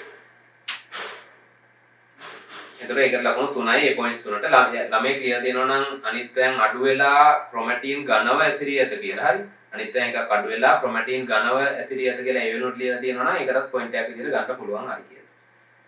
හරි. යනවා ඒක මේ පොයින්ට් ටික. ඊට පස්සේ ඒකේ ඊළඟ කොටස වෙන්නේ සෛලයක් දීලා තියෙන රූප සටහන. ඒකේ මොකද්ද කියලා අහනවා මේකේ මේදී එම කලාව කුමක්ද පෙන්වනවා ඇති කලාව කුමක්ද ඒක ප්‍රාක් කලාව 1 කියලා ලියවෙන්න ඕන. ඕනනේ ප්‍රාක් කලාව කියලා ලියලා මදි. ප්‍රාක් කලාව කියලා ලියලා තිබුණොත් වැරදි. හරි. ඒක මදිනේ උත්තරේට. ප්‍රාක් කලාව 1 කියලා ලියවෙන්න ඕන. හරි. ඊට පස්සේ ඒකෙදී වෙන පරිණාමය සඳහා වැදගත් වන ක්‍රියාවලිය තමයි අවතරණය. කොටස් වමාරු වීම අවතරණය. අවතරණය කියලා ඒ වචනේ තියෙන්නම ඕනේ. හරි. ඒතර මේ දෙකටම ලකුණු දෙක ගානේ 4ක්. හරි. ප්‍රාක් කලාව 1 කියනකොට ලකුණු 2යි. අවතරණය කියනකොට ලකුණු 2යි. අතන අර වර්ණ දේහයේ කතාව කියනවා ලකුණු 3යි. ඊට පස්සේ G බිඳුව තියෙන සෛලය. හරි. ඒ සෛලයක් මොකක්ද කියලා අහනවා. G බිඳුව සෛලයක් කියනු කුමක්ද කියලා අහනවා. ඒකදී ඔයගොල්ලෝ කියන්න ඕනේ සෛල චක්‍රයේ ඉදිරියට යාමට සංඥා නොසපයන. එනම් විභාජනයට ලක් නොවන සෛලයන් නේ කියලා. ඒතකොට සංඥා නොසපයන යන කියන එකයි විභාජනයට ලක් නොවන කියන එකයි ඒ පොයින්ට් එකට ලකුණු 2යි. ඒ වගේ සෛල වලට උදාහරණ මොනවද? ස්නායු හා පේශි සෛල. ස්නායු සෛල පේශි සෛල. එතන නිදසුන් දෙකක් ඉල්ලගම තියෙනවානේ. යනවා ඒ දෙකට ලකුණු 2යි. ඊට පස්සේ සහභෝජී පෝෂී ක්‍රමය කියලා මොකද්ද කියලා අහනවා. සහභෝජීත්වය කියන්නේ මොකද්ද කියලා. එක් ජීවියෙකුට වාසි ලැබෙන අනිකාට වාසි හෝ අවාසි සිදු නොවන සහජීවී පෝෂණ ක්‍රමයයි කියලා කියවෙන්න ඕනේ. එක් ජීවියෙකුට වාසි ලැබෙන අනිකාට වාසියක් හෝ අවාසියක් ලැබෙන්නේ නැති එහෙම නැත්නම් බලපෑමක් වෙන්නේ නැති. ඒව කිව්වත් හරි. ඒ කරුණු දෙක තියෙනවා ලකුණු 2යි. සත්ත්ව ලෝකයේ තුල ඒකට උදාහරණයක් විදිහට ගන්න පුළුවන් තල්මසා සහ බෙලියනයා. තල්මසා සහ බෙලියනයා කියන ඒ දෙන්නගේ තියෙන්නේ සහභෝජීත්වයේ පදනම් කරගත්තු පෝෂණ ක්‍රමයක්.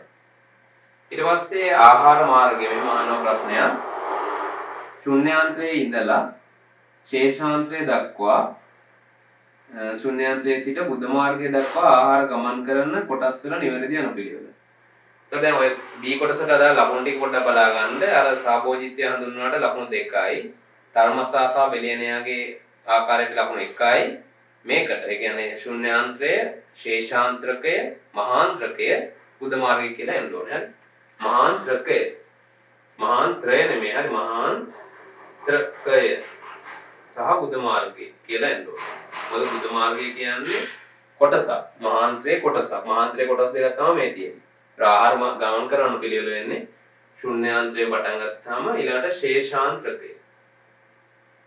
ශේෂාන්තරකය, මහාන්තරකය, බුද්ධ මාර්ගය කියලා එන්න ඕනේ පිළිවෙල. හරි. ඒ පිළිවෙල තියෙනවා නම් එතෙන් ලකුණු 2යි. ඊට පස්සේ හෝමෝන වල කෘත්‍යයන් අහනවා. සික්‍රටින් සහ කොලිසිස්ටෝගනයින් වෙන වෙනම ඒවැ කෘත්‍යයන් මොනවාද? සික්‍රටින් වලින් අග්න්‍යාශයෙන් බයිකාබනේට් නිදහස් කිරීම උත්තේජනය. බයිකාබනේට් නිදහස් කිරීම උත්තේජනයට ලකුණු 1යි භාගයයි හම්බ වෙන්නේ. හරි. ඒ කියන්නේ මේකට ලකුණු 2ක් හම්බ වෙනවා. හරිනම් අග්න්‍යාශයෙන් කියලා නැත්තම් 1 ලකුණයි. B පිත්තාශයෙන් පිත හා අග්න්‍යාශයක යුෂ ශ්‍රාවය උත්තේජනය. එතෙන්ට ලකුණු 2ක් එනවා. පිත්තාශයෙන් පිත කියන එකට 1යි, අග්න්‍යාශයක යුෂ කියනකට 1යි. එනෝ A කොටසට 2යි B කොටසට 2යි ගන්න ලකුණු 4යි ඒ ප්‍රශ්නෙට. ඊට පස්සේ ඊළඟ ප්‍රශ්නේ එනවා මෙහෙම තන්තු වල කාර්යභාරය. එතන පොයින්ට්ස් 3කට ප්‍රධාන වශයෙන් අරන් තියෙන්නේ. එකක් ආහාර ප්‍රමාණය වැඩි කර ආහාර රුචිය අඩු කරයි. ඒවම පැහැදිලි කරා සත්‍ය පාඩම් පටන් ගන්න තියෙන දැන්. දෙවෙනි එක මල බද්ධය වළක්වයි කියන එක. හරි. ඒකේ හේතුව ලොකුට අවශ්‍ය නැහැ. ළමයි ක්‍රියාවක් තියෙන්න පුළුවන් මල ද්‍රව්‍ය වල තියෙන ජල ප්‍රමාණය ඉහළ නම් වල තමයි එක් කරන්නේ. මල බද්ධය වළක්වයි කියලා තිබ්බනම් හරි. ඊට පස්සේ ආහාර මාර්ගයේ පිළිකා ඇතිවීම වළක්වනවා. ඒ කරුණු තුනට ඒ තුන තියෙනවා නම් ලකුණු 3යි. ඊළඟට C කොටස ඒ කියන්නේ හතරවෙනි ප්‍රශ්නේ අවසාන ව්‍යුහගත එකේ අවසාන කොටස එනවා. සත්ත්ව ලෝකයේ සංසරණ පද්ධතියක් නොදරන වංශ. නිඩාරියා, ප්‍රටිහෙල්මින්තේ සහ නෙමටෝඩා. ලකුණු 3යි. ඊට පස්සේ අහනවා රුධිර මේ නාලයක් ගත්තා. මේව රුධිර නාලයක් ගත්තාම තමයි මේකේ තියෙනා වූ පටක වර්ග මොනවද කියලා. මොන පටක දහන්නේ? රුධිර ගමන් කරන ධමනියක දැකිය හැකි සම්බන්ධක පටක වර්ග. ධමනියක තියෙන සම්බන්ධක පටක. දැන් මේකට පේශි පටකයම ලියලා හරියන්නේ නැහැ. මොකද පේශි කියන්නේ සම්බන්ධක පටක කියන්නේ මේ සම්බන්ධක පටක වෙනමයි. හරි. අපිච්චද සම්බන්ධක පේශි ස්නායු වෙනමනේ පටක හතර වෙන්නේ. එහෙනම් මේකෙදි තියෙනවා අරියල පටක තියෙනවා ළමයි. හරි. මේකේ අරියල පටක තියෙනවා. අපහු තන්තුමය පටක තියෙනවා. කොලජන් තන්තු තියෙනවනේ. අපහු මේද පටක තියෙනවා. මේදේ තියෙන්න පුළුවන්. ඊට පස්සේ රුධිර පටකේ. ඔන්න කියන පටක හතර අපිට දකින්න පුළුවන් රුධිර නාලයක් ගත්තා. දැන් මේවා අර කටපාඩම් මතකේ නෙමෙයි. මේක තර්කයකින් අපි ව්‍යුහගත එකේ සමහර ප්‍රශ්න මේ වගේ අහනවා. හරි. ඊට පස්සේ මොලුස්කාවන්ගේ රුධිර සංසරණය කාර්යක්ෂම වෙන්නේ නැත්තේ කියලා අහන්නේ නේද? මොලුස්කාවන්ගේ සංසරණ පද්ධතියේ සාපේක්ෂව කාර්යක්ෂම අඩු වෙන්න හේතුව ප්‍රධානම හේතුව බ්ලඩ් ප්‍රෙෂර් එක. රුධිර පීඩනය අඩු වීම. රුධිර නාල වලින් සංවෘත රුධිර සංසරණ පද්ධතියක තියෙන වාසිය ගොඩක් කාර්යක්ෂම වෙන්න හේතුව තමයි එයාගේ පීඩනය වැඩි නිසා හැම සෛලයකටම මේ ද්‍රව්‍ය ගමන් කිරීම නිසියාකාරව සිද්ධ වෙන නිසා. ඊට පස්සේ මස්තු රුධිර මස්තු කියන්නේ මොනවද කියලා අහනවා. ඒකෙද උත්තරේ වෙන්න ඕනේ මෙහෙම. විතර අතන මේ පටක හතර ලියනවා ලකුණු 4යි. වංශ තුන සත්ව වංශ තුන ලකුණු 3යි. රුධිර පීඩනය අඩු නිසා කියනකොට අතන මොලුස්කාවන්ගේ එතන 1 ලකුණයි. මස්තු යන මොනවද කියන එකට උත්තරේ වෙන්නේ කැටිකාරක ඉවත් කර රුධිර ප්ලාස්මාව. ඒ කියන්නේ රුධිර ප්ලාස්මාවෙන් කැටිකාරක සාධක ඉවත් කරාම ඒකට අපි කියන්න පුළුවන් මස්තු කියලා. යනවා ඒකෙදි උත්තරේට ලකුණු 2යි. ඊට පස්සේ යනවා ශ්වසන වර්ණකයක්. හරි. පේශි වල දැකිය හැකි ශ්වසන වර්ණකයක් සහ කෘත්‍ය. ශ්වසන වර්ණකයේ මයොග්ලොබින් කෘත්‍ය ඔක්සිජන් ගබඩා කිරීම. ඒකට ලකුණු ඒ කරුණු දෙක ලකුණු 2යි. යනවා එතන හතරවෙනි අවසාන ප්‍රශ්නෙට එන්නේ ලකුණු 40ක් ඔක්කොම 40ට 2.5 ගානේ ලකුණු 100ක්. යනවා ව්‍යුහගත එක ඔයගලන්ට කම්ප්ලීට් වෙනවා. ව්‍යුහගත එකෙන් පස්සේ අපි එසේ ක්වෙස්චන්ස් 4ට යනවා මොනවද කියලා බලන්න. එතකොට ව්‍යුහගත එකේ ලකුණු 100න් 400ක් එනවනේ ප්‍රශ්න 4ට නේද? 100 ගානේ හැදුනම 400ක් එනවා. ඒ 400න් අඩුම ගානේ ඔයගොල්ලෝ 300ක ටාගට් එකකට 300ක 350ක්වත් හරි.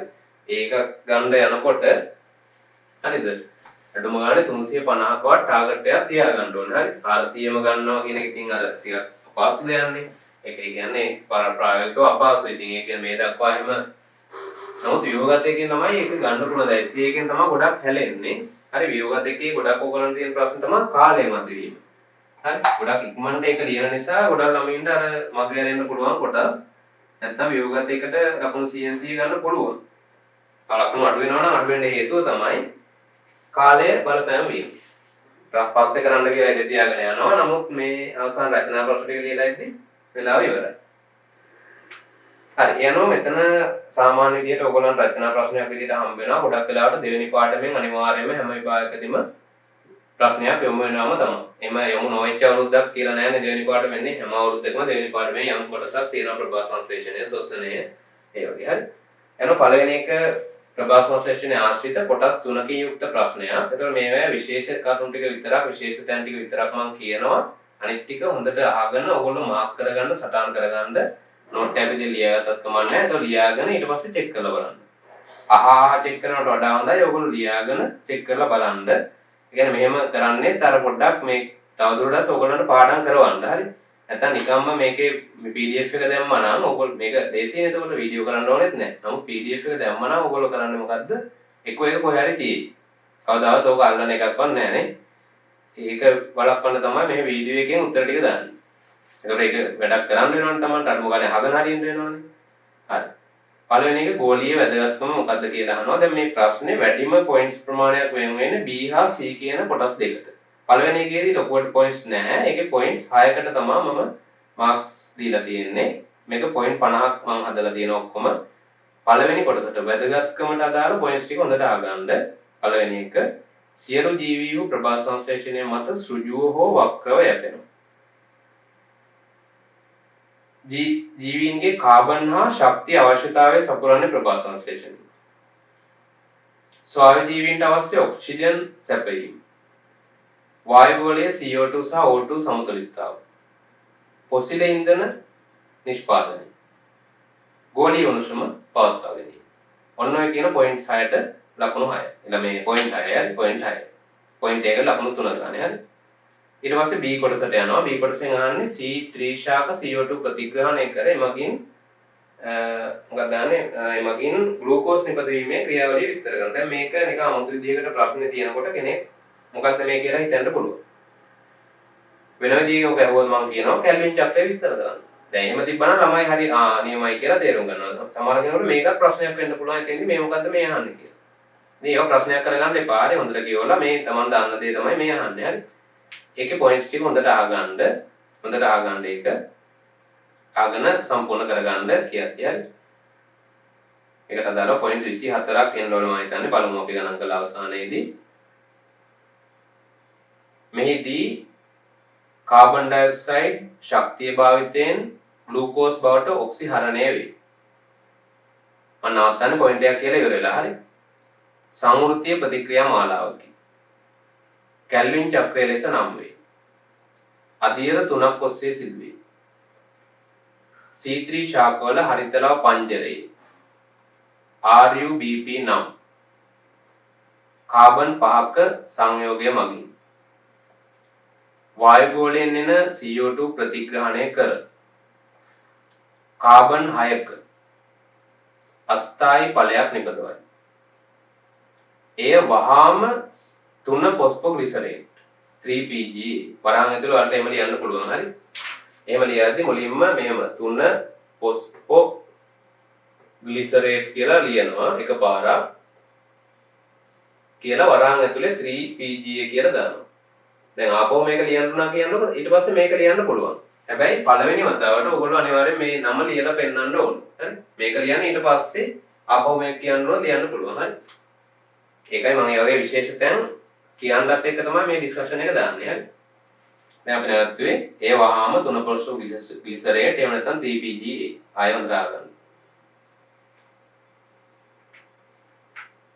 කාබන් 3ක අණු දෙකක් බවට බිඳ වැටේ. මෙය RUBP කාබොක්සිල් කරන්නේ කාබොක්සිලේස් ඔක්සිජනේස් එන්සයිමෙන් උත්ප්‍රේරණය කරයි. ඒ පොයින්ට් එක මම ආයෙ කියනවා මෙය RUBP කාබොක්සිලේස් ඔක්සිජනේස් නැත්නම් රුබිස්කෝ කියලා කිව්වත් හරි. එන්සයිමෙන් උත්ප්‍රේරණය කරයි. ක්‍රියාවලිය RUBP කාබොක්සිල් කරණය නම් වේ. 3PGA 1,3 බිස්ෆොස්ෆෝග්ලිසරේට් බවට පත් වේ. සහ එය ග්ලිසරල්ඩිහයිඩ් 3 ෆොස්ෆේට් බවට පත් වේ. එතනත් මේව නම ලියලා G3P. වරන් ඇතුලේ එහෙම ලියනවා. ග්ලිසරල්ඩිහයිඩ් 3 ෆොස්ෆේට් බවට පත් වේ. ඊළඟ පොයින්ට් එක ආලෝක ප්‍රතික්‍රියාවේදී නිපද වූ ATP හා NADPH මේ සඳහා වැය වේ. මෙය ඔක්සිහරණය නම් වේ. G3P සංකීර්ණ ප්‍රතික්‍රියා මාලාවක් ඔස්සේ RUBP පුනර්ජනනය කරයි. G3P කොටසක් මගින් ග්ලූකෝස් සෑදී. රුබිස්කෝ විශාල වශයෙන් හරිතලව පංජරයේ පවතී. ඔන්න ඔය කියන පොයින්ට්ස් ටික එන්න ඕනේ B කොටසට අදාළව. B කොටසට අදාළව එතකොට ඒ පොයින්ට්ස් ටිකෙන් සම්පූර්ණ වෙනවා. C කොටස යනවා. ඒක අන්න ඒක වැදගත් කොටසක්. දැන් ගොඩක් ළමයින්ට මම මේක ළමයින්ට දීපු ප්‍රශ්නයක්. ඒතකොට දීලා මම පන්ති වල බලපුවම ළමයින්ට අඩුම වෙන්නේ 3 වෙනි කොටසට. තුන්වෙනි කොටස දැන් අනිත් දෙකටම සාපේක්ෂව හොඳයි. ඒ ටිකේ 24යි. ඒතකොට 30ක් විතර පොයින්ට් මේ මුල් ටිකෙන් එනවා. ඒක සාමාන්‍යයෙන් අපි 30ක් කිව්වත් ඒකෙන් සෑම් 30න් 25ක් 28ක් වගේ තියෙනවා. අරකින් ඔක්කොම පොයින්ට්ස් වලින් සමහරලාට පොයින්ට් 4යි 5යි එහෙම තියෙන ඔක්කොම පොයින්ට්ස් මේකේ තියෙනවා. ඒකෙත් 20කට කිට්ටු වෙන්න හරි. නමුත් ගොඩක් අඩු පොයින්ට් ප්‍රමාණයක් තමයි ඒකෙන් ළමයි අරන් තිබ්බේ. හරි. ඉතින් ඒ නිසා හොඳට ඒ පොයින්ට්ස් ටික අහගන්න කියලා. අනේ වෙනස්කම්නේ C4 ශාක එතන පොඩි වෙනසක් තියෙනවා. C4 යාන්ත්‍රණය C4 යාන්ත්‍රණයට කියලා තියෙන්නේ C3. ඒක ඔයගොල්ලෝ දකින්නත් ඇති. ඒක පැහැදිලි කරගන්න පුළුවන් C3 ගැන අහලා නේද? C4 කරද්දී ඒකේ ප්‍රශ්නේ C4 යාන්ත්‍රණය C3 යාන්ත්‍රණයට වඩා කාර්යක්ෂම වන්නේ කියලා එන්න ඕනේ. හරි. C3 කියලා දෙවෙනි එක වෙනස් වෙන්න ඕනේ මේ විදිහට. හරි. හරි. ඒක බලා ගන්න ඊට පස්සේ පොයින්ට්ස් එක කියවන යනවා. C4 ශාක ක්‍රාන්ස් පටක ව්‍යුහය දරයි. කලාපකූප සෛලවල ග්‍රැනා අඩුයි. PS2 ද අඩුයි. එම නිසා ඔක්සිජන් නිපදවීම ඉතා අඩුයි. පත්‍ර මැද සෛල ආලෝක ප්‍රතිග්‍රහණයට හොඳින් හැඩ ගැසී ඇත. එමගින් ක්‍රියාවලියට අවශ්‍ය ශක්තිය නිපදවයි. කාබන් ඩයොක්සයිඩ් බයිකාබනේට් බවට කාබොනික් ඇන්හයිඩ්‍රේස් මගින් කාබොනික් ඇන්හයිඩ්‍රේස් එන්සයිමේ මගින් පත් කරයි. ඒක පත් කරයි කියන්නේ වෙනම නෙවෙයි කාබොනික් ඇන්හයිඩ්‍රේස් එන්සයිමේ මගින් පත් කරයි. PEP වඩා වැඩිපුර PEP කාබන් ඩයොක්සයිඩ්ට වඩා වැඩිපුර එහෙම එන්නවනේ PEP CO2ට වඩා වැඩිපුර බයිකාබනේට් සමග ක්‍රියා කරයි.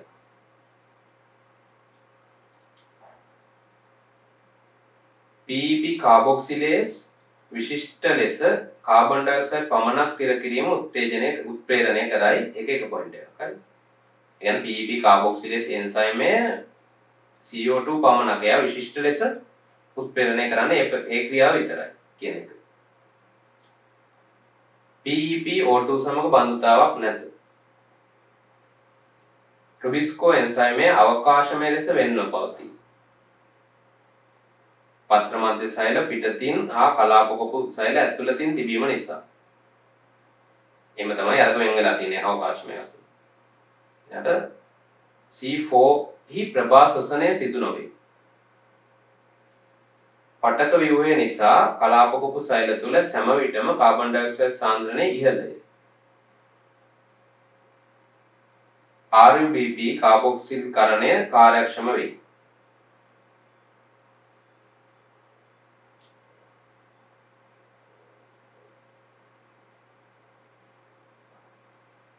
උණුසුම් වියලි දිනවල පූටිකා හරහා වායුගෝලයට ජල හානිය අඩු වේ. උත්සේදනයේ සිදුවීම අඩු නිසා. එසේම එන්සයිම භාවිත කිරීමේ කාර්යක්ෂමතාවද C4 වල වැඩිය.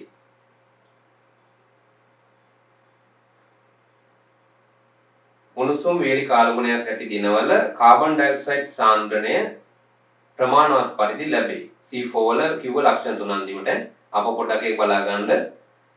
පටක ව්‍යුහය නිසා කලාපකූප සෛල තුළ කාබන් ඩයොක්සයිඩ් වැඩි වෙනවා කිව්වා. ඊළඟට RUBP කාබොක්සිල්කරණයේ කාර්යක්ෂම වෙනවා කිව්වා. ඊට පස්සේ උණුසුම් වියලි දිනවලදී උත්සේදනයේ සිදුවන ජල හානිය අඩුයි කිව්වා.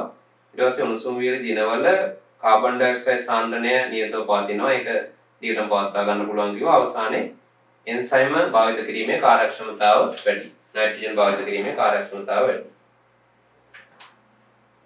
ඊට පස්සේ දෙවෙනි එක එනවා ද්විබීජපත්‍රී ශාකයේ කන්දෙහි ව්‍යුහය. කන්දෙහි ප්‍රාථමික ව්‍යුහය සහ ප්‍රශ්නේ තියෙනේම ද්විබීජපත්‍රී ශාකයේ කන්දෙහි ප්‍රාථමික ව්‍යුහය. කලින් ප්‍රශ්නේ හරි. කලින් ප්‍රශ්නෙට ලකුණු 0.50යි. ඒතකොට 50 වැඩි කිරීම 3 ලකුණු 150 වෙන්නේ.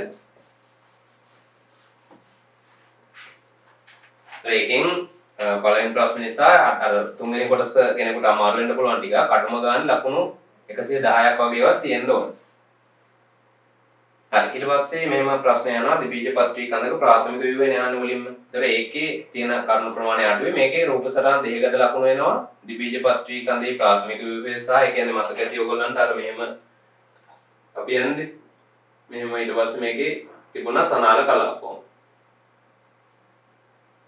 නෝම සනාල කලාප තිබ්බා වලයාකාරව. ඊට පස්සේ ඒවැ මෙහෙම නේද ගැම්බියමක් තිබ්බා.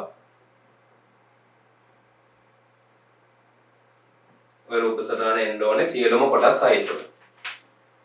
හරි. ඒකේ පොයින්ට් එක කියවන යනවා. ඒකේ පළවෙනියට තියෙනවා පොයින්ට්ස් 14ක්. හරි. බලමු මේක ඔයගොල්ලෝ කොහොමද සාර්ථක කරගත්තේ කියලා. පිටතින්ම අපිචර්මය ඇත. කූටිකා දරයි.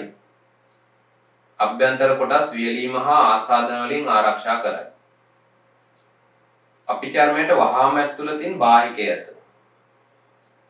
එහි මෘදුස්තර සෛල අඩංගුයි.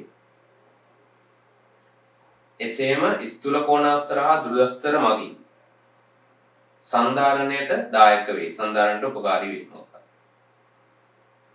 සනාල කලාප වලයාකාරව පවතී.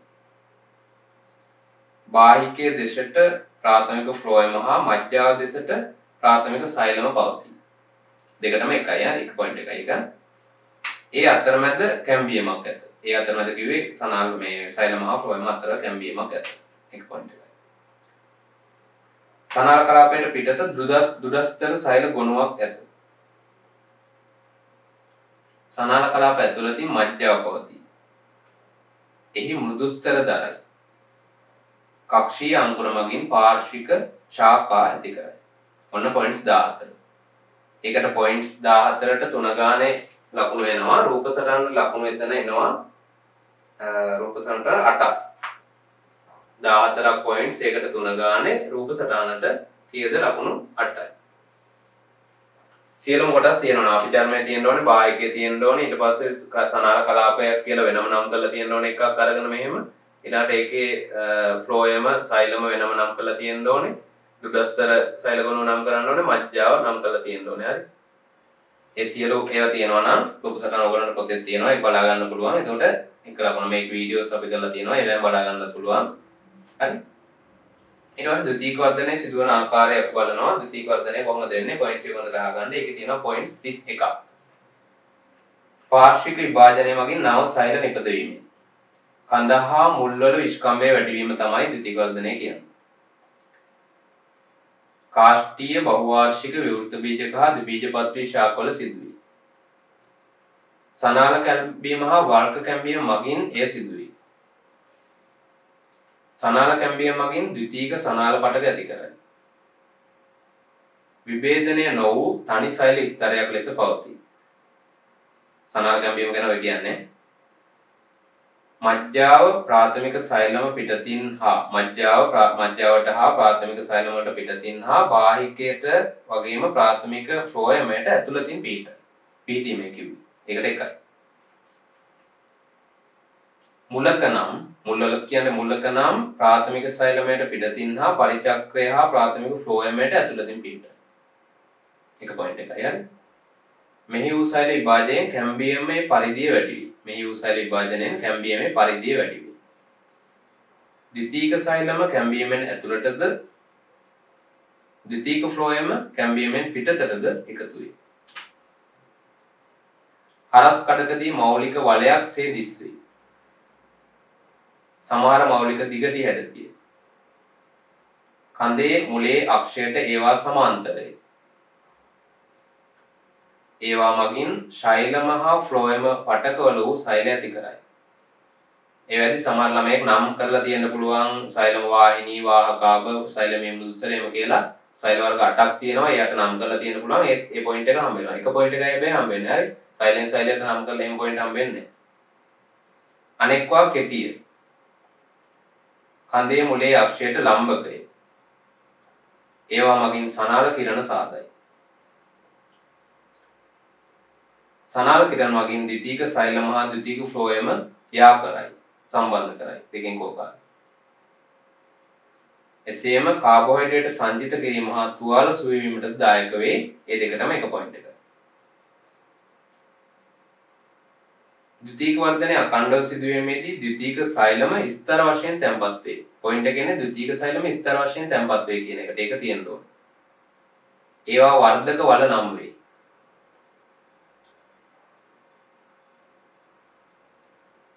කඳේ මුලේ අපිචර්මය ගැලවීමට ලක් වේ. ගැලවී යයි.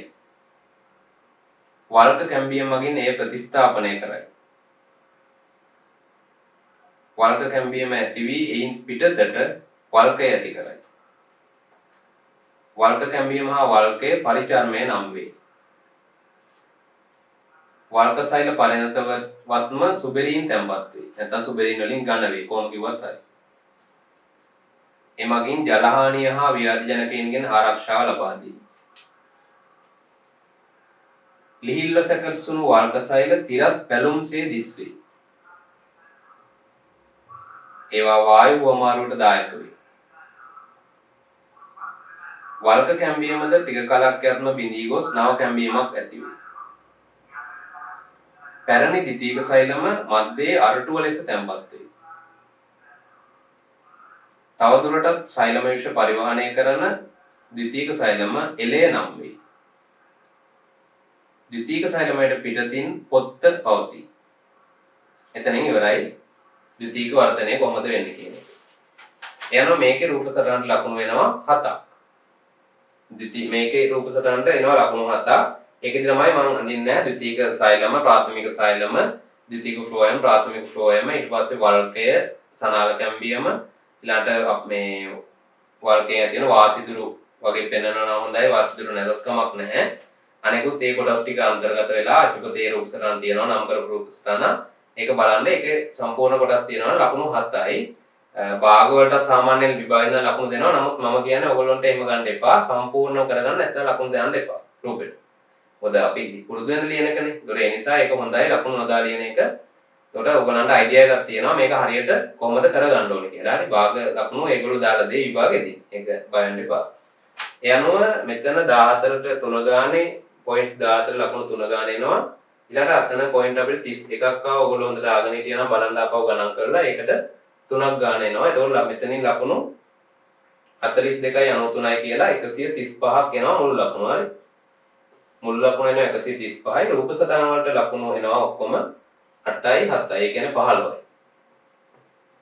ඒතර මේකෙන් 150 හැදෙනවා. හරි මේවා 150 හැදෙන්නේ දෙවෙනි ප්‍රශ්නෙට අදාළව. හරි. හරි. ඊට පස්සේ අපි යමු ඊළඟ කොටසට ඊළඟ ප්‍රශ්නෙට. ඊළඟ ප්‍රශ්නේ වෙන්නේ මානව හෘදයේ දල ව්‍යුහය විස්තර කරන්න සහ ඒකෙම B කොටස වෙනවා රුධිර පීඩනය පිළිබඳ කෙටි විස්තරයක් ලියන්න කියලා. හරි. එතන මානව හෘදයේ දල ව්‍යුහය කිව්වම ඒකෙදිත් එනවා රූප සටහනක්. ඒතකොට රූප සටහනට ඒකේ ලකුණු 12ක් වෙන් වෙලා තියෙනවා. මුලින්ම අපි පොයින්ට්ස් ටික බලමු හෘදයේ ව්‍යුහය කියන එකට අදාළව. දැන් ව්‍යුහය මේ වගේ පද්ධතියක තියෙන ව්‍යුහයක් වගේ આવොත් අනිවාර්යෙන් රූප සටහනක් අදින්න ඕනේ කියන එක ඔයගොල්ලෝ ඔල්ලේ තියාගන්න. හරි. හොඳයි. ඒ කොටස පොයින්ට්ස් ටික බලා ගන්න. කේතු කුහරමය පේශිමය අවයවයකි. තුනම තියෙන්න ඕනේ. කේතු කුහරමය පේශිමය අවයවයක එක පොයින්ට් එකයි. බිත්තිය පටක ස්තර 3කි. පෙරිකාඩියම බාහිර තන්තුමය හා අභ්‍යන්තර මස්තුමය ලෙස පවතී. මයෝකාඩියම හෘද පේශි වලින් තැනී ඇත. එන්ඩෝකාඩියම අපිච්ඡදයකි. හෘදයේ කුටීර 4ක් ඇත. උත්තර කර්ණිකා සහ අදරව කෝෂිකා පිහිටයි. කර්ණිකා බිත්ති වලට වඩා කෝෂිකා බිත්ති ඝනකම්. ඉන් වම් කෝෂිකා බිත්තිය දකුණු කෝෂිකා බිත්තියට වඩා ඝනකම්. ආවාරයක් මගින් වම් හා දකුණු ලෙස හෘදය බෙදී. දකුණු කර්ණිකා හා කෝෂිකා අතර ත්‍රිතුණ්ඩ කපාටය පවතී. වම් කර්ණිකා හා කෝෂිකා අතර ද්විතුණ්ඩ කපාටය පවතී. අභ්‍යන්තර බිත්තියේ නෙරුම්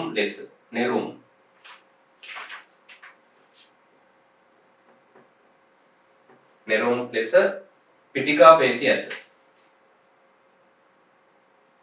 කර්ණික කෝෂික කපාට හෘද රජ්ජු මගින් ඒවාට සම්බන්ධ වේ. පුප්පුසිය හා සංස්ථානික ධමනී ආරම්භයේ අඩසඳ කපාට ඇත. වම් කර්ණිකාවට පුප්පුසිය ශිරා දෙකක් පැමිණේ. දකුණු කර්ණිකාවට උත්තර හා අධරමා ශිරා විවෘත වේ. වම් කෝෂිකාවේ සංස්ථානික මහා ධමනියද දකුණු කෝෂිකාවෙන් පුප්පුෂීය ධමනියද පිට වේ. මහා ධමනි කපාටයට වහාම පසුව වම් හා දකුණු ලෙස බෙදුණු කිරීටක ධමනිය ඇත. එතන ඔක්කොම පොයින්ට්ස් එනවා 3යි 6යි 15යි 18යි 21යි 24ක් වගේ එනවා. බලන්න අපෝ ගණන් කරලා පොඩ්ඩක් හරි 24ක් වගේ පොයින්ට්ස් එනවා. අපි ගණන් අතර බලමු කවුද කියලා. ඊළඟ රුධිර පීඩනය ගැන එක විභාගයකදී ආවා. ඒ විභාගෙදී තනි ප්‍රශ්නයක් ආය රුධිර පීඩනය ගැන පොයින්ට් 50ක ඒගොල්ලෝ හදලා තිබ්බා. මගේ ප්‍රශ්න තියෙන්නේ කොටසක් විදියට. ඒ වගේ වෙනස් වෙන්න පුළුවන්. ඕගලන්ට ඊළඟ පාර මෙහෙම එන්නත් පුළුවන්. තනි ප්‍රශ්නයක් විදියට එන්නත් පුළුවන්. තනි ප්‍රශ්නයකින් කරුණු ටික එකම තමයි.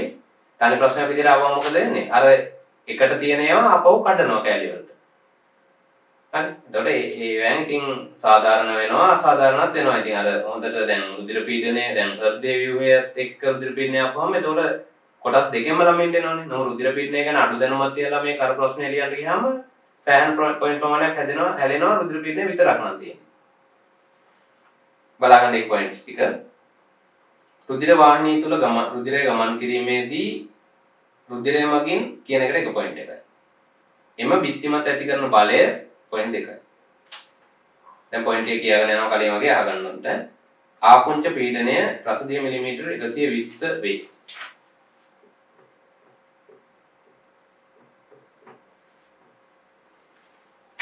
වම් කෝෂිකාව සංකෝචනයේදී මහා ධමනි වෙත රුධිරය නිපදවීම පීඩනය. හරි. ඒ කියන්නේ ආකුංච පීඩනය කියන්නේ මොකක්ද කියලා හඳුන්වනවා ඊළඟ පොයින්ට් එකෙන්.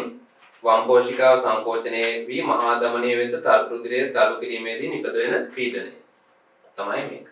ඒකට එක පොයින්ට් එකයි. විස්තර පීඩනය 80යි රසදිය මිලිමීටර. පූර්ණ විස්තරයේදී ධමනිත වූ පීඩනයයි. මේ ලිවීමේදී මෙලෙස ලියනු ලැබේ. ඒකට එක පොයින්ට් එකයි. දවසේ කාලයේ ඉරියව් ස්ත්‍රී පුරුෂ බව වයස ක්‍රියාකාරීත්වය ව්‍යායාම හා ආතතිය අනුව වෙනස් වේ. දැන් එතන මේ ඔක්කොම කරුණු ටිකට මම පොයින්ට් 2යිනේ ගත්තේ. අර කලින් තනි ප්‍රශ්නයක් දුන්න වෙලාවේ ඔය එක එක පොයින්ට් විදියට ගත්තා. අපෝ කියගෙන යනවා එතන ඉඳලා සාමාන්‍ය මට්ටමට වඩා ඉහළ ගිය රුධිර පීඩනය කලක් තිස්සේ පැවතීම අධ්‍යාත්තියයි. පොයින්ට් 2යි. මෙමගින් වකුගඩු හානි හෘදයාබාධ ආඝාත හටගනී. ස්ථූල බව මధుමේහය දුම්බීම පෞල් ඉතිහාසය. අධික ලුණු පරිභෝජනය අධික මද්යසාර පරිභෝජනය බලපායි කියන එක වෙනම නෙමෙයි අර ටිකටම එන්නේ. සාමාන්‍ය මට්ටමට වඩා පහළ ගිය රුධිර පීඩනය කලක් තිස්සේ පැවතීම මන්දාතතිය වේ. කම්පනය ඩෙංගු රක්තපාත අධිරුධිර පීඩනය අධික රුධිර වහනය අඩු පෝෂණය හේතු වේ. එක පොයින්ට් එකයි ඒකට. දැන් කලින් විභාගයේදී ඔක්කොම වෙන වෙනම පොයින්ට් ගත්තා. එමගින් මොළයට රුධිර සැපයීම අඩු වේ. හොඳයි. එතකොට ඒකේ අවසාන පොයින්ට්ස් දෙක වෙන්නේ දීර්ඝකාලීන පැවතීම මරණය ඇති වේ. හරි. මොළයට රුධිර සැපයීම අඩු වේ. ක්ලාන්තය මෙන්ම දීර්ඝකාලීන පැවතීම මරණයට හේතු වේ. යාමනය කරන්නේ පීඩන ප්‍රතිග්‍රාහක රසායනික ප්‍රතිග්‍රාහක සුෂුම්නා ශීර්ෂකයේ ස්වයං සාධක ස්නායු පද්ධතිය ADH ඇල්ඩෝස්ටරෝන් ආදී මගිනි. ඒ කියන්නේ රුධිර පීඩනය යාමනය කරන කරුණු ටික මම පොයින්ට් 3කට අදාලා තමයි දැම්මේ. එහෙනම් එතනින් මේ ප්‍රශ්න ඉවර වෙනවා. මෙන්න රූප සටහන මේකට අදාළ සියලු කොටස් ටික ඕගොල්ලෝ නම් වෙලා තියෙන්න ඕනේ. කෝෂිකා දෙක, කර්ණිකා දෙක වම් හා දකුණු ලෙස මහා ධමනිය, පුප්පුෂී ධමනිය, අතර මහා උත්තර මහා ශිරා, පිටිකා පේශී, රජ්ජු ඒ ඔක්කොම තියෙනවා නම් රූප සටහනට ලකුණු 12ක් හම්බ වෙනවා. ඊට පස්සේ පොයින්ට්ස් ටිකට ඔක්කොම ඉතුරු ලකුණු ටික එනවා. 46ක් ගානේ 3ක් එන්න ඕනේ. මම හිතන ගණන් කරලා බලන්න මම කියපු ඒවත් එක්ක ගැලපෙනවද කියලා. ඒක 18යි 128ක් එන්න ඕනේ. ඔව් 38ක් හරි. ඒකයි 12යි තමයි 150 හැදෙන්නේ. හරි. ඒතකොට මේ ප්‍රශ්නේත් හරි තුන්වෙනි ප්‍රශ්නේ අවසාන ප්‍රශ්නේ තමයි අපේ ශාක වලින් ජලය ඉවත් වන විවිධ ක්‍රම ගැන ප්‍රශ්නේ අහලා තියෙනවා. ඒකෙන් එතකොට කෙලින්ම තනි රචනා ප්‍රශ්නයක් යොමු වෙලා තියෙනවා. ලකුණු පොයින්ට් 50ක්. හරි. හොඳට පොයින්ට් ටික අහගන්න. මේකේ රූප සටහන් කියලා දෙයක් නැහැ. විස්තරය තමයි අවශ්‍ය වෙන්නේ. හරි. ප්‍රධාන ලෙස උත්සේදනයේ පත්‍ර හා වායව කොටස් වලින් ජලය වාෂ්ප ලෙස පිටවීමෙන් සිදුවේ. වැඩිපුරම සිදුවන්නේ පුටිකා උත්සේදනය මගින්. මෙහිදී පත්‍ර නාරටි ඔස්සේ ජලය පත්‍ර තලය වෙත බෙදා හැරේ. පත්‍ර මධ්‍ය සෛල ඔස්සේ ජල විභව අනුක්‍රමණයට අනුව ඇපොප්ලාස්ට සිම්ප්ලාස්ට පටලහරා මාර්ග හරහා අන්තර්සෛලීය අවකාශ හා අදක්කෝටික වාත අවකාශ තුළට වාෂ්ප වේ. එතන අන්තර්සෛලීය අවකාශ කියනකොට එක පොයින්ට් එකයි, අදක්කෝටික වාත අවකාශ තුළට කියනකොට එක පොයින්ට් එකයි. පත්‍රයෙන් පිටත වාතයේ අභ්‍යන්තරයට සාපේක්ෂව වියලි වේ. එනිසා ජල විභව අනුක්‍රමණයට අනුව පුටිකා හරහා ජල වාෂ්ප වායු ගෝලයට විසරණය වේ. පුටිකාවක් වටා විසරණ කවචයක් දැකිය හැකිය. යාබද පුටිකාවල විසරණ කවච අතිපීත වී සම්පූර්ණ විසරණ කවචයක් ඇති වේ. එක පොයින්ට් එකයි. පත්‍රතලයේ ආසන්නව තුනී ගලාන වෙන වාත ස්තරයක් එමගින් ඇති වේ. පත්‍රයේ ව්‍යුහ ලක්ෂණ හා සුළඟේ වේගය අනුව විසරණ කවචයේ ඝනකම වෙනස් වේ. සුළං ඇති විට එම වාත ස්තරය ඉවත් වේ. උච්චර්මීය උත්සේදනය හා වාසිදුරු උත්සේදනය මගින්ද ජලය බැහැර වේ. උත්සේදනය සඳහා ආලෝක තීව්‍රතාව, උෂ්ණත්වය, ආර්ද්‍රතාව, සුළඟේ වේගය, CO2 සාන්ද්‍රණය, ප්‍රයෝජ්‍ය ජල ප්‍රමාණය බලපායි. ඒ බලපාන සාධක වලට එක එකක් ගන්න පොයින්ට් එකෙන් එනවා. ඒකයි නැවත කිව්වේ. දිවා කාලයේදී පූටිකා විවෘතය, රාත්‍රියේදී වැසේ. උෂ්ණත්වය වැඩිවීමෙන් වාෂ්පීභවනය ඉහළ යයි. එසේම වායු ගෝලයේ සාපේක්ෂ ආර්ද්‍රතාව අඩු වේ. එමගින් පත්‍රයේ සිට වායු ගෝලයට ජලය විසරණය වීමේ ශීඝ්‍රතාවය වැඩි වේ. ආර්ද්‍රතාව වැඩි වන විට උත්සේදන ශීඝ්‍රතාව අඩු වේ. සුළඟේ වේගය හා ප්‍රයෝජ්‍ය පාංශු ජල ප්‍රමාණය ඉහළ විට උත්සේදන ශීඝ්‍රතාවය වැඩි වේ. එතන පොයින්ට් දෙකයි ඈ. සුළඟේ වේගය හා කියන එකටයි ප්‍රයෝජ්‍ය පාංශු ජල ප්‍රමාණය ඉහළ විට උත්සේදන ශීඝ්‍රතාවය වැඩි වේ. පොයින්ට් දෙකයි. උත්සේදනය මගින් ජලයේ ඛනිජ පරිවහනය, රසෝද්ගමනය, මුල් මගින් පාංශු ද්‍රාවණය ජලය හා ඛනිජ අවශෝෂණය දායක වේ.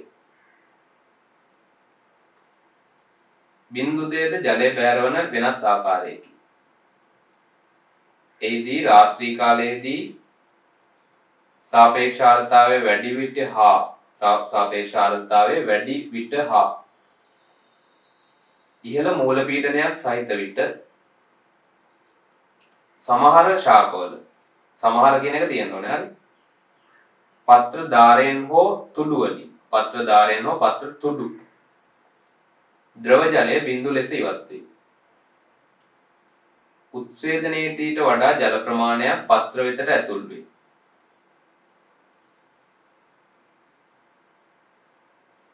ජල ජිද්‍ර නම් ව්‍යුහදායක වේ.